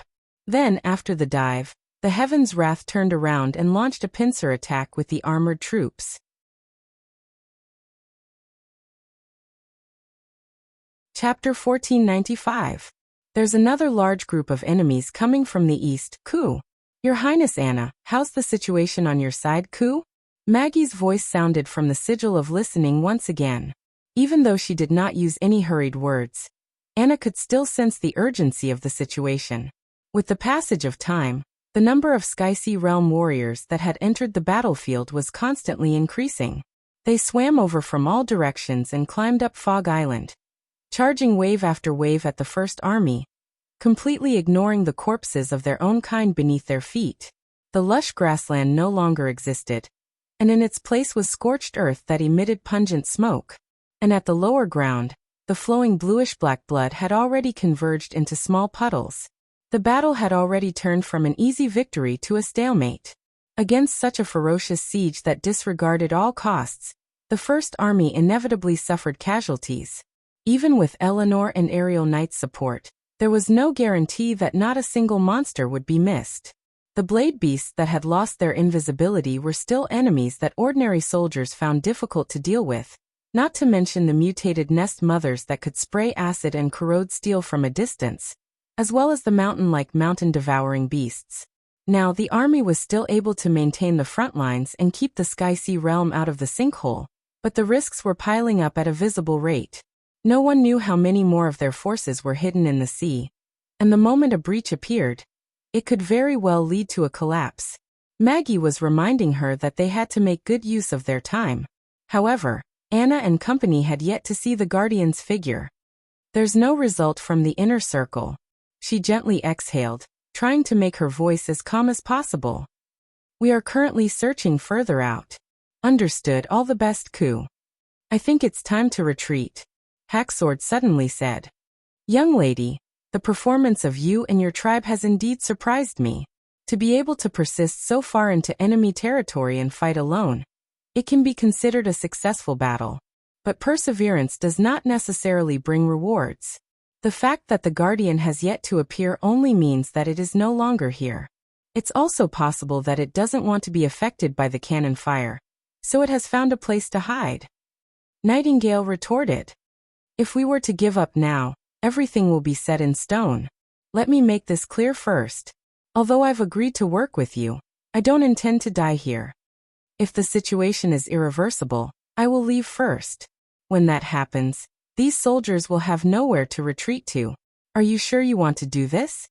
Looking at Anna's gaze, it couldn't help but add. Of course. I will only do this as a last resort. I won't force you to stay, and I don't have the strength to force you, Anna said frankly. But there's something I hope you understand. The failure of the plan means that there's no future. It might take a long time for the Sky-Sea realm to devour the entire world, and most of the humans here will never see that day. But for people like you who have long lives, this is a fate that you have to face. Do you want to live in such a world? Hacksword was momentarily speechless. We haven't reached our limits yet, Silent Disaster suddenly said. What? I've fought with humans before, and this is far from their limit. If it's that unit, they should be able to last longer. She reached out to pull out the obsidian sword from her back. Besides, I haven't done anything yet. Take note, Your Highness Anna. There's a Sky-Sea realm unit approaching in front of you. Almost at the same time, Sylvie's warning sounded from the sigil. I've already informed the two closest armored teams, but they are currently engaged in battle with the enemy. Reinforcements might arrive later. Let them take care of themselves. Nightingale took a step forward. Leave this to us. That's right. I don't want to lose to the devil on such matters. The gods' punishment witches raised the shotguns in their hands. Soon, a mixed unit of blade beasts and nest mothers appeared in front of them. Behind them were two gigantic mountain-devouring beasts. Silent Disaster was the first to charge into the enemy's formation. Under her summons, dark clouds gathered in the sky as golden streams of light constantly flickered and converged. Finally, they transformed into a bolt of lightning that tore through the heavens and rained down on her surroundings. This one attack turned dozens of monsters into ashes. Nightingale followed closely behind. She used the changing lines to leap nearly 100 meters in a single step, and appeared directly behind the front row of blade beasts. By the time the opponents reacted and pounced back, they were greeted by a few bullets that had already been fired. She did not even bother to look at the outcome as she turned around and continued walking. She did not know if it was an illusion, but the fog world seemed to have become a lot friendlier. It would always provide her with suitable lines when she needed it. In a few blinks of an eye, she arrived in front of the nest mother. This was also the goal that Nightingale had set from the beginning. Unlike the blade beasts, nest mothers could constantly hatch blades and limbs, and were the core strength of the Sky-Sea realm. Every kill would weaken the enemy's strength. Furthermore, this was not the first nest mother she had encountered. Most people would be at a loss when facing such a gigantic creature, but she would not. Nightingale skillfully passed through the ribs and flesh, followed by the intestines, heart and lungs, and finally arrived at the enemy's core, the eyes. Although it was slightly different from the nest mother that had devoured the thousand-eyed demon, they were still of the same origin in terms of structure. To these monsters, the gigantic eyeball hidden in their bodies was equivalent to their brain. She stuffed the gun barrel straight into the nest mother's eyeball and pulled the trigger. The latter did not even have the time to use its tentacles to chase her away before its brain was blasted open. Having lost its ability to control the nest mother, it could no longer use its magic power, and its gigantic body that relied on magic power to prop itself up collapsed. Anna stood in her original spot and could not help but clench her fists. She was not as calm as everyone imagined. 5 years ago, she was just an ordinary girl from a small border town, so how could she be calm and unperturbed in the face of everything? She had thought of retreating countless times, but upon thinking that Roland might never wake up, she suppressed her fear and clenched her teeth to persevere.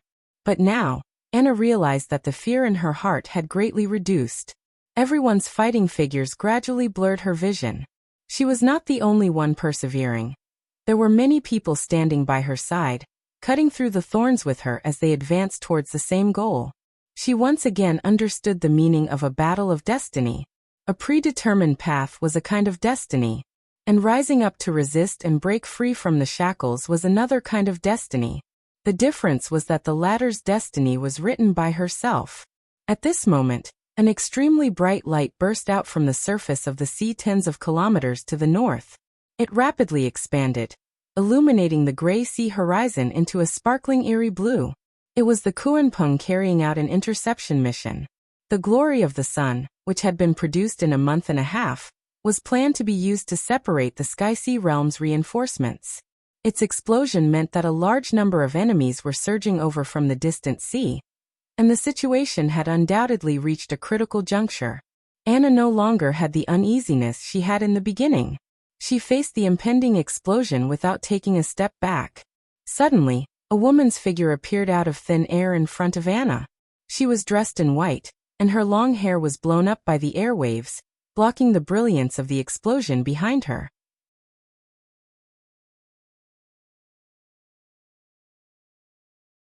Chapter 1496. The moment she opened her mouth, the entire world seemed to have quietened down. Anna could hear her own heartbeat. She opened her mouth, but her voice did not sound like it came from her throat. Then where else can we go? Oh. The guardian unexpectedly fell silent. It seems that you also know the answer. Apart from here, we have nowhere else to go. Anna focused her attention and carefully looked at the guardian. She looked exactly like a human and spoke the standard language of the kingdom. Coupled with the way she suddenly appeared, it was easy to guess her origins. I heard from Joan that you were trapped here. Have you never thought of leaving? Miss Joan. The guardian revealed a gentle smile. It seems that she really brought this problem back. But unfortunately, there is no true solution to it. But someone is trying to find the answer. Furthermore, she is of the same kind as you. Same kind. I know you belong to the realm of mind. And there an oracle named Lon tried to change everything. Anna quickly explained the purpose of her visit. There are 2 conditions to achieve the goal. One of them has been achieved, and I have brought the person who can solve the second problem. Next, we just need to open the light bridge and send him into the realm of mind. I'm sorry, I don't know the so-called oracle. The guardian shook her head and interrupted her.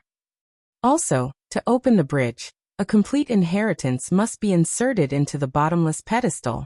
Only then can the origin of magic be activated and the light bridge appear. You do know a lot, but I can't help you. Wait. Anna's expression finally changed. She said anxiously, "Aren't you the guide?" "I am indeed. But without the inheritance, there is nothing I can do." The guardian walked to Anna's side and gently stroked her hair. "Leave here quickly, child, before it's too late." The guardian's figure began to fade, as if she was about to disappear into thin air. Anna reached out to grab her, but she could not touch anything. Finally, forget everything you have ever heard. If there is such a thing as a traitorous oracle. When she completely dissipated, Anna heard her murmur, "The battle of divine will is an attempt to find the answer." After such a long and vast process of seeking answers, we still haven't reached a conclusion. How can it be solved by one or two people? If he really had such an ability, he naturally wouldn't need a bridge and key. This is the result of persevering to the end. Anna lowered her head to look at her empty palm, and couldn't help but freeze in place. What should she do next? Nightingale felt her movements become smoother and smoother. It was as if something had changed from what it had been. She could not tell what exactly had changed, but she could sense the harmony in the mist. Although the contours of the past were convenient for her, they were also extremely dangerous blades. She had to maintain a high level of concentration to ensure that she would not be hurt by her own ability. But at this moment, this black and white world was as docile as a sheep, allowing her to do whatever she wanted. She felt a sense of contentment as she advanced. In just a short period of time, she had killed 3 nest mothers, and the enemy had not even touched the corner of her clothes. In a single round, even Silent Disaster, who was equivalent to a transcendent, did not perform better than her. This made Nightingale feel rather pleased. The only thing that made her uncomfortable was the mucus that hung on her body. She could avoid the enemy's claws and tentacles, but she was unable to isolate the smelly organs. This was the price she had to pay for going deep into the nest mother's body to find its weakness. If it was Anna, she should be able to easily burn these disgusting sticky things, right? At this thought, she couldn't help but glance at Anna. But it was this glance that made her hair stand on end. She saw Anna facing north in a daze, motionless, as though she had been fixed in place by something. A few blade beasts were moving from the direction of the sinkhole to where she was standing. Phyllis had already exchanged blows with one of them and anxiously called out to Anna, but the latter did not seem to hear her at all. What was she doing? From that angle, she should have been able to clearly see Phyllis and the approaching enemy. Nightingale suddenly turned around, ignoring the pursuing Skysea realm monsters, and ran towards Anna as fast as she could. However, the blade beasts had already spread open the thin wings on their backs. Damn it, it's too late. At that instant, she saw a white line traversing the ground, extending from her feet to the front of Anna. It was likely a crack in the soil. Although it was a contour that existed in nature, it was too complicated and tiny, so it could not be displayed by her ability. If the contour of every piece of soil and every piece of gravel could change at any time, it meant that she had no place to land her feet. It was useless no matter how focused she was. As for choosing to link small cracks together and label them as a pure white line, this was the first time Nightingale had seen something like this. It was like a clear guide that made her subconsciously reach out to grab at the air before pulling upwards. The magic power in her body immediately surged out as the foggy world responded to her will. The line suddenly rose up, splitting the scenery in front of her into 2. On one side was the spot where Anna was standing. There was almost no change, while on the other side, the ground had risen up, forming a difference of nearly a meter. But it wasn't just a simple change in terrain. In an instant, the blade beasts that were pouncing towards her were also split apart. The front half was still gliding in the air, but the back half had suddenly risen up, as though the two were not on the same plane. The enemies that were evenly split apart fell to the ground one after another, landing not far from Anna. The cuts on their bodies were as smooth as a mirror. At the same time, Nightingale also felt an extreme sense of exhaustion welling up in her heart, making it difficult for her to even stand firmly. That was a symptom of overconsumption of magic power. It was obvious that the series of changes just now was not caused by an ordinary display of her ability, but she did not have the time to think about it. Anna was still standing at the same spot, as though everything around her had nothing to do with her. Nightingale supported her weak body, gritted her teeth, and walked to her back. She grabbed her shoulder and straightened her. "What are you doing? Everyone is fighting to achieve your goal, but you put yourself in danger so easily. Do you want everyone's efforts to go to waste?" Nightingale wanted to yell at her, but the words stopped at the tip of her tongue. She understood Anna, even more than Roland. Until the final moment, Anna would absolutely not give up. There was probably only one reason for her to be in such a daze. She had already found the guardian, and the result she received was a rejection. The words of reprimand instantly vanished. To be able to stand after enduring such immense pressure without receiving any rewards already required immense courage. Have you met the guardian? Nightingale asked softly. Yes. Anna slowly nodded. It was indeed the case. Looking at the dazed look on her face, she suddenly felt an immense sadness. Despite everyone's efforts, they were ultimately unable to reverse their predestined fate. She could not help but gently pull her into an embrace. It's fine. It doesn't matter even if we fail. We will accompany you to the end. Fail? Why do you say that? Anna's reaction exceeded her expectations. Nightingale was momentarily stumped. Did the guardian agree to your request? No, she rejected it. Without the heritage item, the bottomless land will not open. Even she is helpless. Anna shook her head. Then why did you?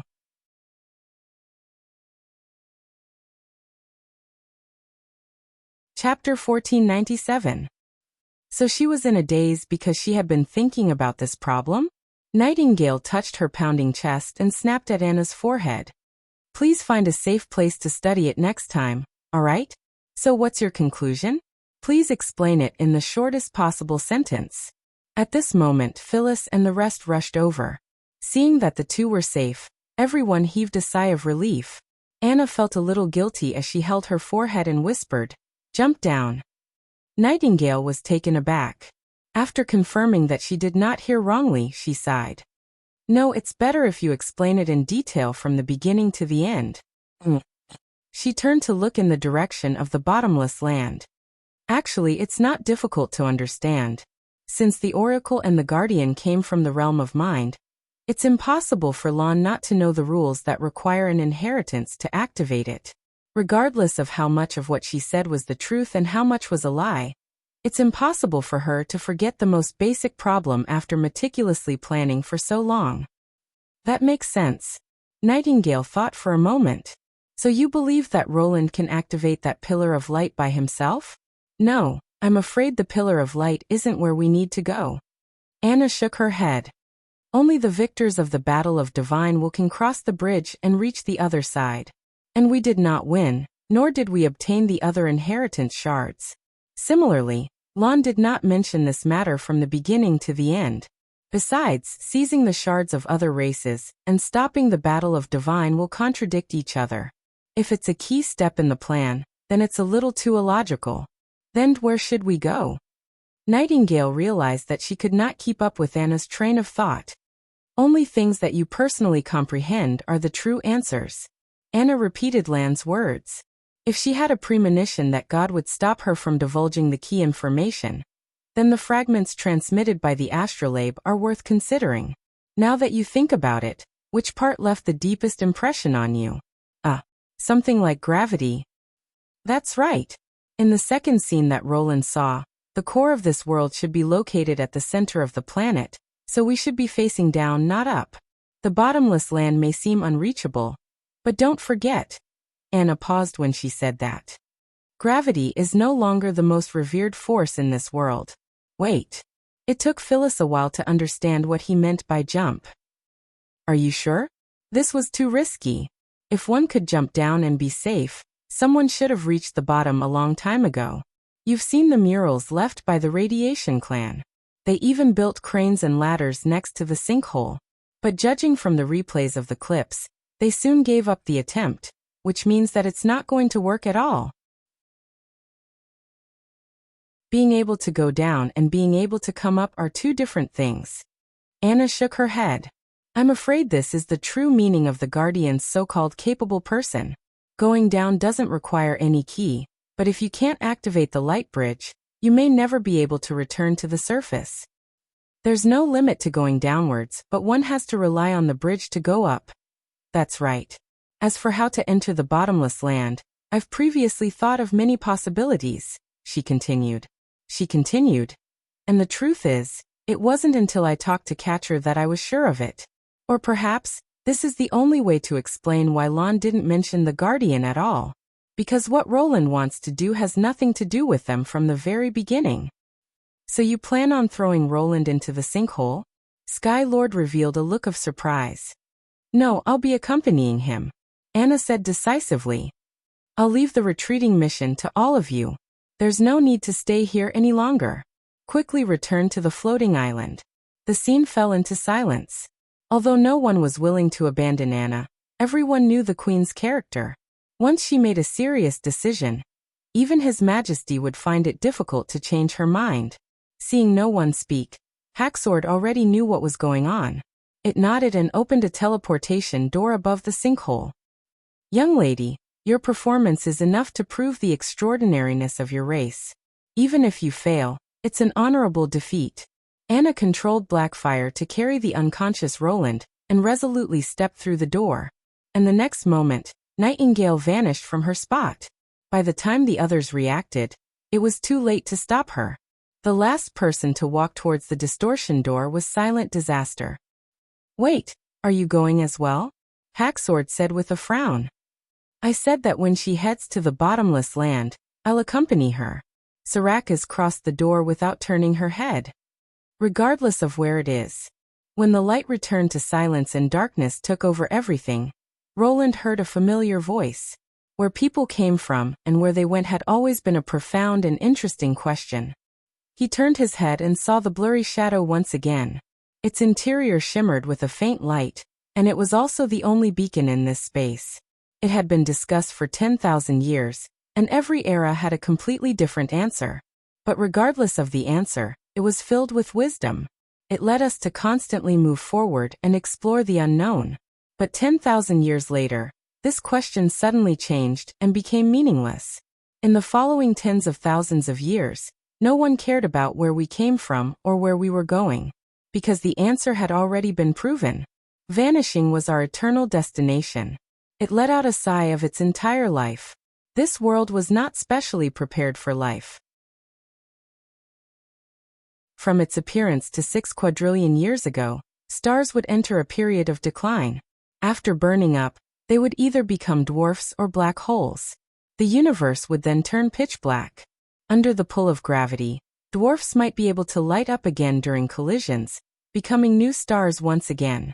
However, that would be their final glow, like a rare oasis in a desert.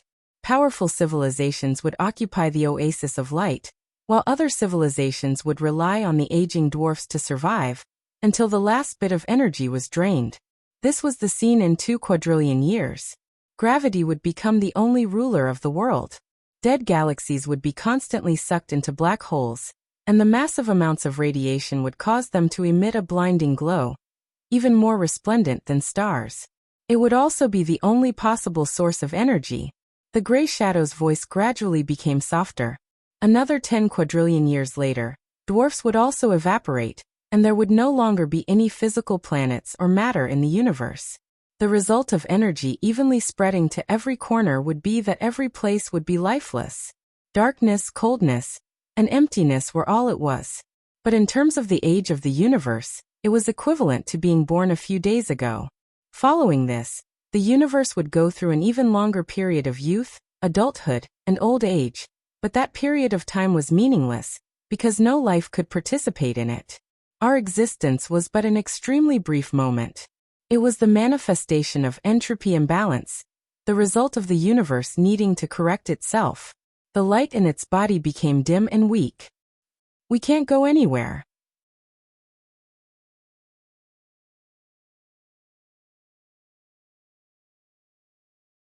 Chapter 1498. But you do not intend to head towards such an ending. Suddenly, another voice sounded. At the same time, 2 blobs of golden light appeared. They looked like eyes. Life has a common flaw. The further forward you go, the more you think of yourself as extraordinary. The faint light within the gray shadow no longer flickered. Instead, it stabilized. People no longer asked where to go next, but how to get there. It was no longer a question filled with various possibilities, but a goal. What binds this world is gravity. Civilization can only survive and continue because of it, but it also becomes the fundamental law of the universe, limiting the appearance of other possibilities. After a dwarf star evaporates, a small black hole will also be devoured by a large black hole. The scale of the latter will be calculated on the scale of a galaxy cluster. They are evenly scattered in every corner of the universe. and under the influence of gravity, they form a balance. Do you know what that looks like? A pile of small balls pressing down on a tablecloth. The gray shadow asked and answered itself. They are restraining each other, but they are helpless against the accelerated expansion of the universe until they evaporate and turn into nothingness. And when that happens, entropy will reach its peak. The universe will be calm and stable, and there will be no more changes. To it, that moment is when it finally becomes an adult. But that is not the outcome we wish to see. That's right, our existence is insignificant to the universe, like a drop in the ocean. Even without life, the universe is still the universe. Or rather, our appearance itself is a coincidence. But since we have appeared, we are destined not to remain silent. No matter how soft our voices are, we must let out a cry that belongs to us. The gray shadow flickered again. Just like how we escaped gravity and leaped from the ground to the sky, this time, we will once again break free of our cage and head for a brand new realm. And your method is to use gravity. The voice of the eyes was extremely calm, and it did not fluctuate because of the other party's words. That's right, gravity will cause space to cave in, and this is the only opportunity. When the small balls pressing down on the tablecloth are gathered at a point instead of being naturally distributed, gravity will definitely bring about a different change. It is the opposite of the increase in entropy.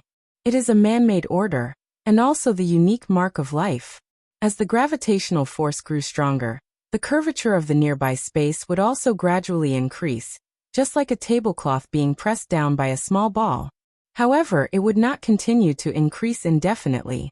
When it exceeded a certain limit, either the ball would become a new singularity and explode, or the universe would be torn apart. At this point, Roland seemed to hear the dull sound of a drum. It was the sound of the universe being beaten. The extremely distorted space would suddenly rebound after being pierced, and the vibration was strong enough to form a gravitational wave that could shake the world. This crack would become a new source of life. It was connected to the region outside the universe. No one knew what was on the other side, but at least the deathly still balance would no longer exist, and energy would continue to flow for a long time. This is the path we have chosen. And today, this was a brand new step in life. As the gray figure's voice landed, light suddenly burst out from its body, illuminating the entire space. The stars, galaxies, and nebulae were also revealed. The darkness instantly became rich, colorful, and beautiful. Then, Roland saw an even more inconceivable scene. Among the countless stars, there were even more fleets lined up. They were of different shapes and sizes, and some were even larger than stars. These unnatural creations were arranged in the form of a matrix, almost extending to the ends of one's vision. Looking at this magnificent scene, he felt an indescribable shock. There was no need to use any more words to describe it. This neatly arranged fleet in itself was a kind of order, representing the reduction of entropy. Only life would go against the essence of the universe, and only the body of a mayfly would challenge the vicissitudes of life. Or rather, to live was to go against the heavens. 176,425 civilizations had reached an agreement to work together to complete this unprecedented project. We will move hundreds of billions of galaxies and gather together 1/10,000th of the matter in the universe to create a man-made gravitational crack. Once successful, the direction of the world will be completely changed, and this project is Project Gateway. This plan is risky. The eyes reminded. On one side was risk, and on the other was eternal silence without hope. Was there a need to consider the choice? The light emitted by the gray shadow was gentle and firm. As I said, life will always be pretentious. However, just this alone is insufficient to complete Project Gateway. I need someone to coordinate the overall situation to allocate resources and various missions. Even after tens of millions of years, it will still be the same. I need your help to achieve this goal. Of course. The eyes blinked. I exist for this. The descent was extremely long. It was so long that Anna began to doubt her judgment. The sky above her head had already vanished. Even if she ignited a flame at her fingertips, it was unable to penetrate the endless darkness.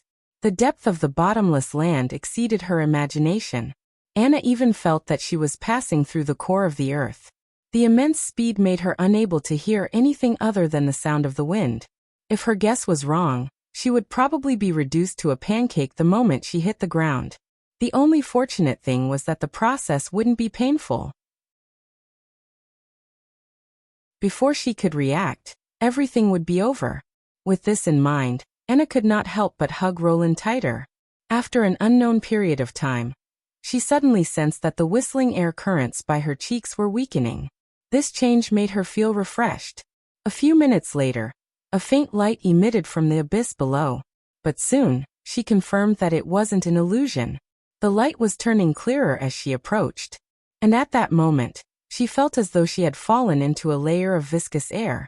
The speed of her descent began to rapidly slow down, to the point of producing a sense of dizziness. And when Anna's feet touched the ground, her speed had returned to the instant of her descent. She did not experience much of an impact. Plop! A light sound came from behind her. Anna traced the sound in surprise and realized that it was Nightingale. "Why are you?" "This time, I won't hesitate or fall behind." Nightingale patted her pants and straightened her body. "Besides, how can I be at ease letting you act alone?" Clang. At this moment, the third sound of landing was heard. It was silent disaster. Nightingale immediately stood in front of Anna. Anna was a lot calmer. "Don't worry. She's here for the Nightmare Lord. I'm just abiding by the agreement." After saying that, Sarakas looked around. "It looks like you've guessed correctly. Yes, this is the true body of the realm of mind." Anna nodded. The place they were standing on was not rock or mud, but a metallic surface. It looked extremely smooth, and at the same time, it emitted rings of pure light. It was both solid and transparent, and it did not look like a creation of this world at all.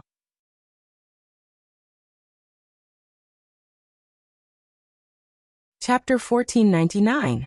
Nightingale squatted down and touched the ground with her finger. When she raised her hand, both of them saw that her fingertips were clean, without a single speck of dust on them. This in itself indicated that it was unusual.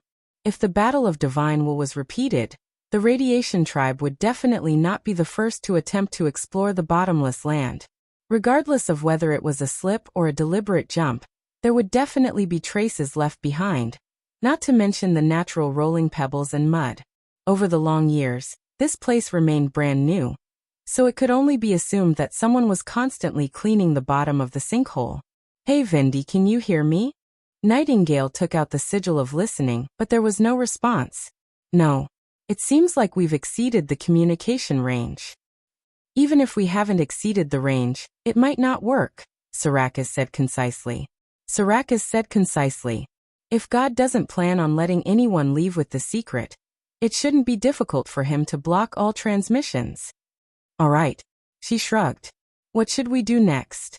Anna stared at the bands of light on the ground for a long time before saying, "Don't you think that these lights are guiding us in the right direction?" They flickered rhythmically, like ripples spreading out from the soles of their feet and disappearing into the darkness. Apart from where the three of them were standing, there was no movement anywhere else, as though they were still in a deep sleep. Silent Disaster tried to take a few steps in the opposite direction, and the light moved along with her, but the direction remained the same. "Looks like it. God's invitation. Interesting." Nightingale held the rifle in her hand. "Let's go and take a look." The three of them followed the bands of light and slowly walked into the quiet cavern. About 10 minutes later, a bright entrance appeared before them.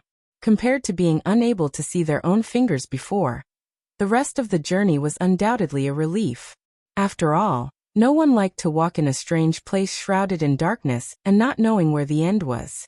Although they were still underground, at least they could see the path around them clearly. Is this really the realm of mind? Nightingale could not help but ask. "Why do you say that?" Anna turned around. "Because it's related to consciousness." She scratched her head. "Whether it's called the realm of mind or the origin of magic, it sounds like something illusory. But this place, it's as though it was created," Silent Disaster suddenly said. "In this long passageway, whether it was the walls or the ground, they had nothing to do with the word illusory. They were hard, flat, angular, and pleasing to the eye. At the same time, these translucent metal blocks could also automatically emit light. Regardless of whether one was stepping on them or pressing them with their hands, they would still react. Moreover, the faster one pressed on them, the faster they would light up. Sometimes, some incomprehensible symbols would even jump out. They did not have the majesty and indifference of the god's domain that kept people 1,000 miles away. Perhaps the realm of mind was created. Anna's answer startled both of them. By people like you and me, or civilization? Nightingale swallowed her saliva. Isn't he a god? There's no conflict between the two. Anna shook her head. I heard from Roland that Lon called it a god because it's the easiest way for us to understand. Just like to ants, we are no different from gods. She could not help but shiver. That's a really disgusting way of saying it. Indeed. Silent Disaster surprisingly agreed. But I can understand. Just as Nightingale was about to say something, she suddenly realized that they had reached the end of the passageway. Did we go the wrong way? But soon she heard a soft hissing sound. A beam of light quickly swept past the three of them, and then their appearances appeared on the wall at the end of the passageway. This change shocked even Anna.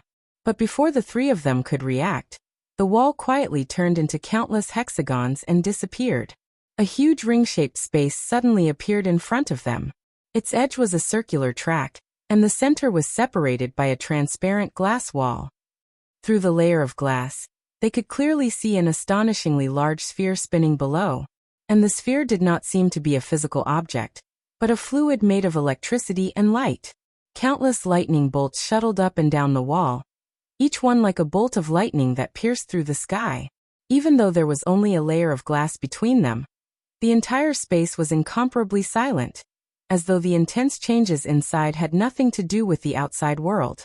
The three of them could not help but hold their breaths. Anyone who saw this scene would feel a heartfelt shock. No one could imagine that under a lone island in the sea, there would be such a magnificent creation hidden. What surprised them even more was that a floating tube-shaped object floated out from the wall and slowly flew in front of Anna. Then it opened the cover.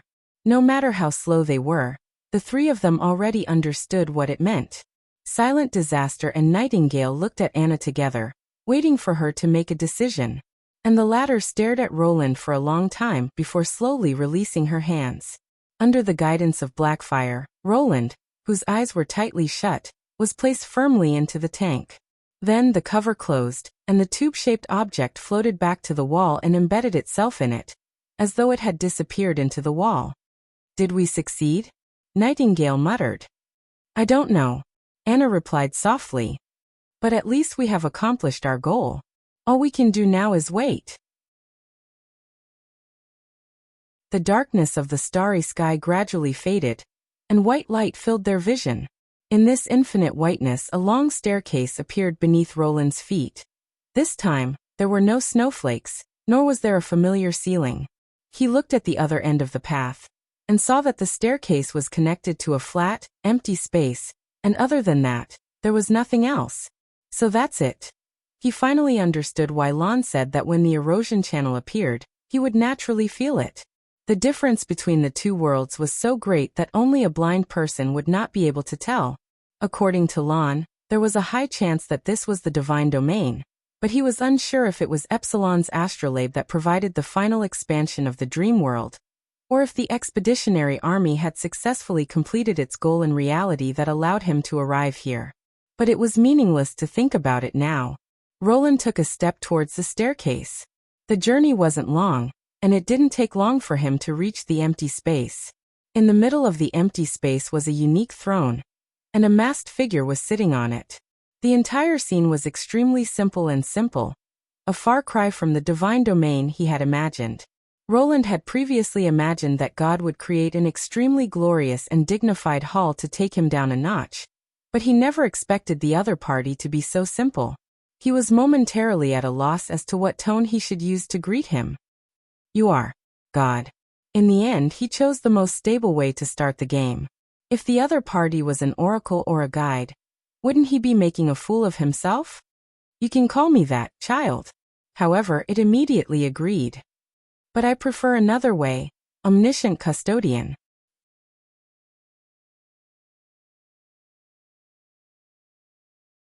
Chapter 1500. Custodian? Roland pricked up his brows and said, "Is it to supervise every civilization's inevitable demise? I knew you would ask that, but there's no other way." The entity stood up from the throne and raised its right hand, causing a ball of light to appear in its hand. Following that, the ball of light began to unravel layer by layer, revealing its complicated internal structure until Roland recognized what it was. Even though he had expected it, his heart still skipped a beat when he saw the scene in front of him. Floating in the entity's hand was the world they were in. He saw the land of Dawn, the fertile plains, as well as the kingdom of Greycastle. Beyond this continent, there was the Blackstone region and the Skysea realm. But that wasn't the main point. The main point was that the entire world was enveloped in a honeycomb-like shell, like a barrier that isolated the planet from the outside world. And beneath the continent and the sea, there was an extremely complicated core. It was not spherical like the Earth's core due to the pressure, but an irregular geometric body. The protruding part of the sea line happened to be on the edge of a cube. He could even see the bottom of the Maelstrom Sea connected to the Skysea realm. And the path was like a Klein bottle. Without a doubt, the reason why this world was so disharmonious was because it wasn't naturally formed. The artificial planet that he saw in the second scene was the real world today.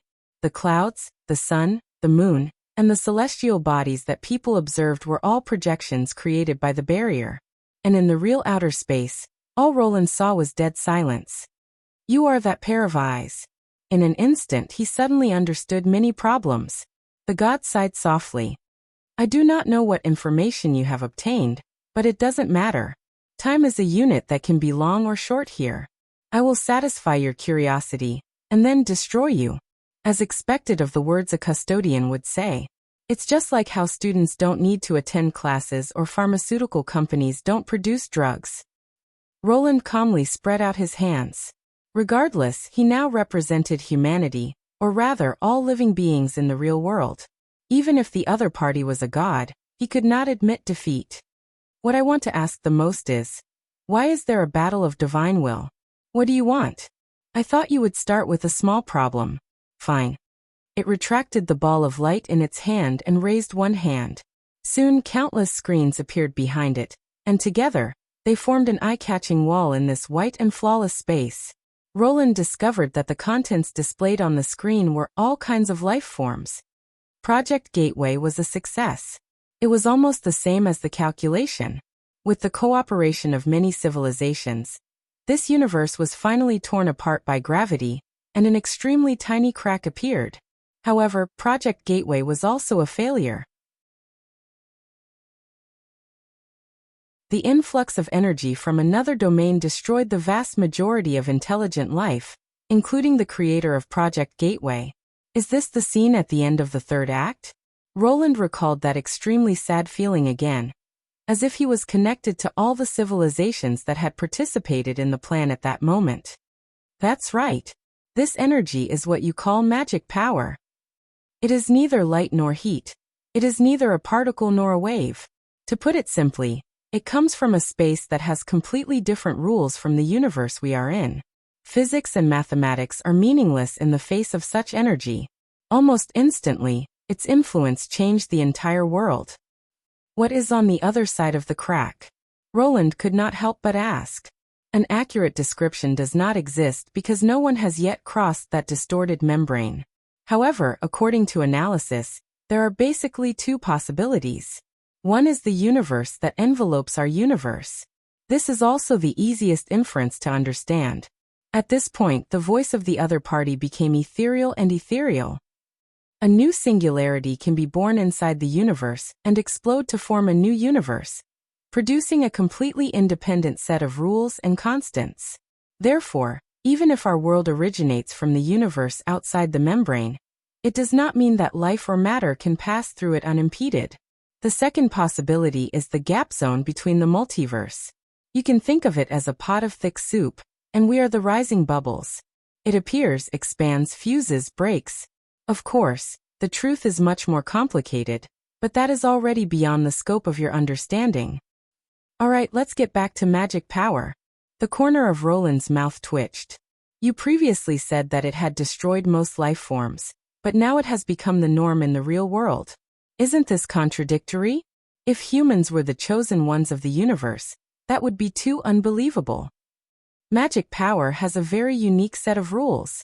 One of them is that it can be changed by consciousness, and at the same time, it can change the possessor of that consciousness. Roland was taken aback. What? The first batch of life forms that were changed were the participants of Project Gateway. Their structures were distorted and recombined, and after thousands of years of evolution, they finally became special crystal-like objects, which are the magic stones you use, God said calmly. I survived because I was not a life form, but I similarly suffered extremely heavy injuries. I spent tens of thousands of years to recover. It was also from then on that gravity was no longer the most revered force in this world. Upon hearing this answer, he was momentarily at a loss for words. However, Roland wasn't surprised that the custodian wasn't considered a life form. Project Gateway was a vast project that spanned hundreds of billions of galaxies and involved 170,000 civilizations.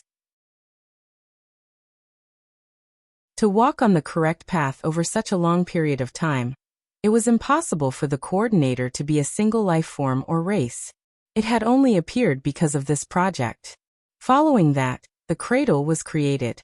It was a world constructed using magic power, but the energy intensity was limited to a certain extent. I filtered out life forms from the incomplete database and began to nurture them again, allowing these species to be reborn under the new rules. As competition can greatly increase the evolution speed of a race, the cradle would deliberately choose species with similar habitats for symbiosis. However, the calculations soon discovered that this process would take an inestimable amount of time. Limited resources also restricted its free growth, so external interference became a last resort. Legacy shards, Roland said in a deep voice. That was only a part of it. The other party nodded. As for what I wanted to obtain in the end, it wasn't actually that complicated. The creator of Project Gateway, which is also the civilization that created me, did not only want the universe to live. It never planned on stopping its advance, even at the moment of its destruction. Opening the rift was only the first step. Its true goal was to see a domain that no one had ever set foot in before. It entrusted this mission to me, and my final mission was to create a civilization that could adapt to the rules of the two worlds. It paused for a moment. And this competition and evolution is what you call the battle of divine will. Bookseller's website.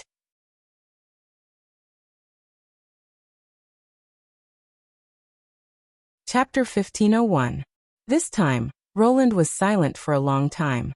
He looked at the tens of thousands of screens behind God. The living beings in them undoubtedly represented the countless cycles of reincarnation, and the fact that the battle of divine will was still ongoing meant that not a single species was able to live independently outside the barrier. It was not intentional that this world was named the Cradle, even if it was filled with corpses and remains. Then what is the realm of mind? He asked after a long time. It is the key to maintaining evolution, and also the core of the Cradle. God had no intention of hiding anything. Magic power is driven by consciousness, but it is not as simple as having one's wishes come true.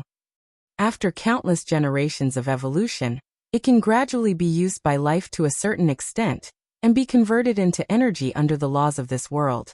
This also proves that the Creator's theory is correct, but there is a slight deviation in the method.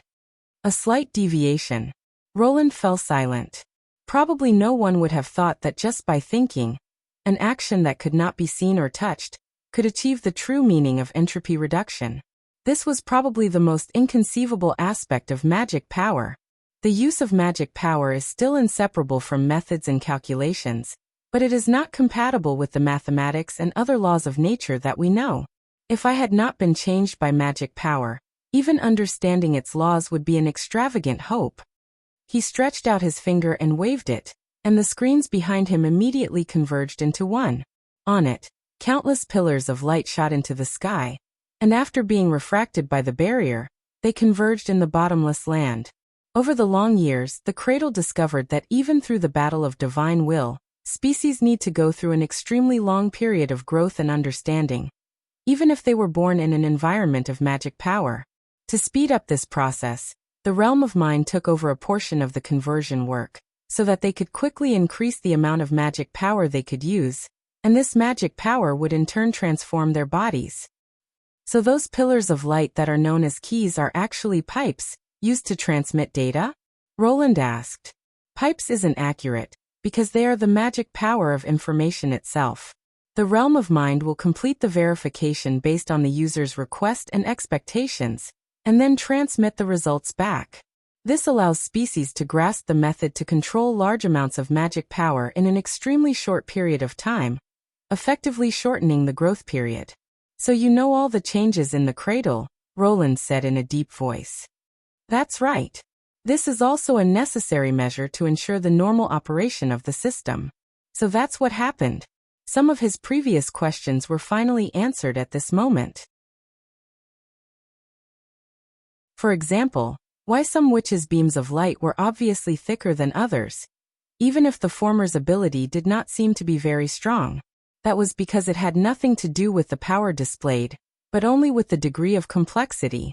At the same time, Andrea's accuracy and Momo's ability to see lifespan weren't abilities to predict the future and cause and effect. They were all built in a huge information network, the cradle monitoring the world's every movement. As long as the computing ability was powerful enough, uncertain factors such as chaos effects could be completely eliminated within the barrier. When the external conditions were 100% certain, the results would naturally come to light. To be able to reach such a level of technological attainment, he should say that it was no wonder that they were a civilization that wanted to make a move on the head of the universe. In that case, Dreamscape has already interfered with your plans? That's right. Not only does it occupy a large amount of resources, it also affects the stability of the core. You should have already noticed that the number of magic users in the world is decreasing. This is a sign that the realm of mind is overburdened. In order to prevent the structure of the cradle from collapsing, I have to restore it to its original state. At this point, God's tone had a hint of sadness. Child, look at what you've done. All the evolution information up until now will be lost, and everything will return to its original state. This pot was really a little too big for him to handle. The corner of Roland's mouth twitched. I don't understand. Since you can create the cradle, you must be able to control the entire realm of mind. Why didn't you destroy the dream world from the start? Because the evolution of life has infinite possibilities, even more so under the influence of magic power. God seemed to have already guessed that he would ask this question. I opened a portion of the realm of mind's resources to the various civilizations, which in itself means that I tacitly agreed to their right to explore the core. Artificial intervention and correction may miss the possibility of evolution. In order to ensure the diversity of the results, any additional intervention should be prohibited, unless it threatens the entire plan and the cradle itself. So it wasn't that God couldn't do it, but his hands and feet were bound by the basic rules he set. I think it's already too late to apologize now, right? It shook its head. From the moment you arrived here, it was already too late. But I don't think it's a mistake for life to resist the shackles placed on itself. Roland put away his playful expression and looked straight at God. Even if I had to do it again, I would still do the same. I can understand, because that's how you think you're extraordinary. Intelligent life invented logic, but rarely follows logic. This might be the reason why magic power resonates with you. It's better to have less mutual understanding. Speaking of which, this place is essentially a part of the realm of mind, right? Roland spread his hands and silently concentrated. Then a dagger appeared out of thin air in his palm. Looks like I guessed correctly. Entering the divine domain isn't the key. After all, this is your domain, and recklessly barging in will only result in being easily destroyed. Only through erosion can you change the rules and truly threaten your existence. So you had this idea from the beginning. God pointed at Roland. Fine, although I can't approve of your actions, I will still give you sufficient respect. Other than letting you know everything, I can even give you a chance to resist, so that you can understand the gap between us. As soon as it finished speaking, Roland suddenly felt something being squeezed into his head. The intense swelling pain made him cry out involuntarily. Countless characters and formulas flashed before his eyes like a slideshow. The grand unification theory, superstring theory, multidimensional law, principles of all things. The knowledge that had troubled humans for a long time was now presented to him one by one. Not only that, he realized that he had completely understood the content, as if a brand new door had been opened to him. The realm of mind once recorded an unusual battle. If we call it the Battle of Souls, it's very suitable for the current situation. God slowly floated up. Right now, your brain is connected to the cradle's knowledge base, and the knowledge accumulated over thousands of years is freely available for you to use. Of course, if you want to give up, there's no problem. The world's recasting will not bring you any pain, and everything will happen in an instant. What are you talking about? Roland interrupted without hesitation. Since you've given me such an opportunity, how can I miss it? He raised his hand and waved, shattering the platform and stairs. The pure white background also disintegrated, revealing a pitch-black universe that shimmered with specks of light. Battleships appeared out of thin air, neatly arranged behind him, forming a vast array. It was the scene he had seen in Epsilon's memories. Under Roland's will, all sorts of weapon systems were aimed at God. When the thought of attacking surfaced, a dazzling beam of light instantly lit up the entire cosmos. You're tuning in to the Li Mei's Wuxia Whispers YouTube channel. We're so grateful for your support, and don't forget to subscribe to join us on this incredible journey through captivating stories. Your generosity through donations truly makes a world of difference, as it's the primary source of revenue that allows me to expand and enhance this channel for you. Thank you from the bottom of my heart for being a part of this adventure.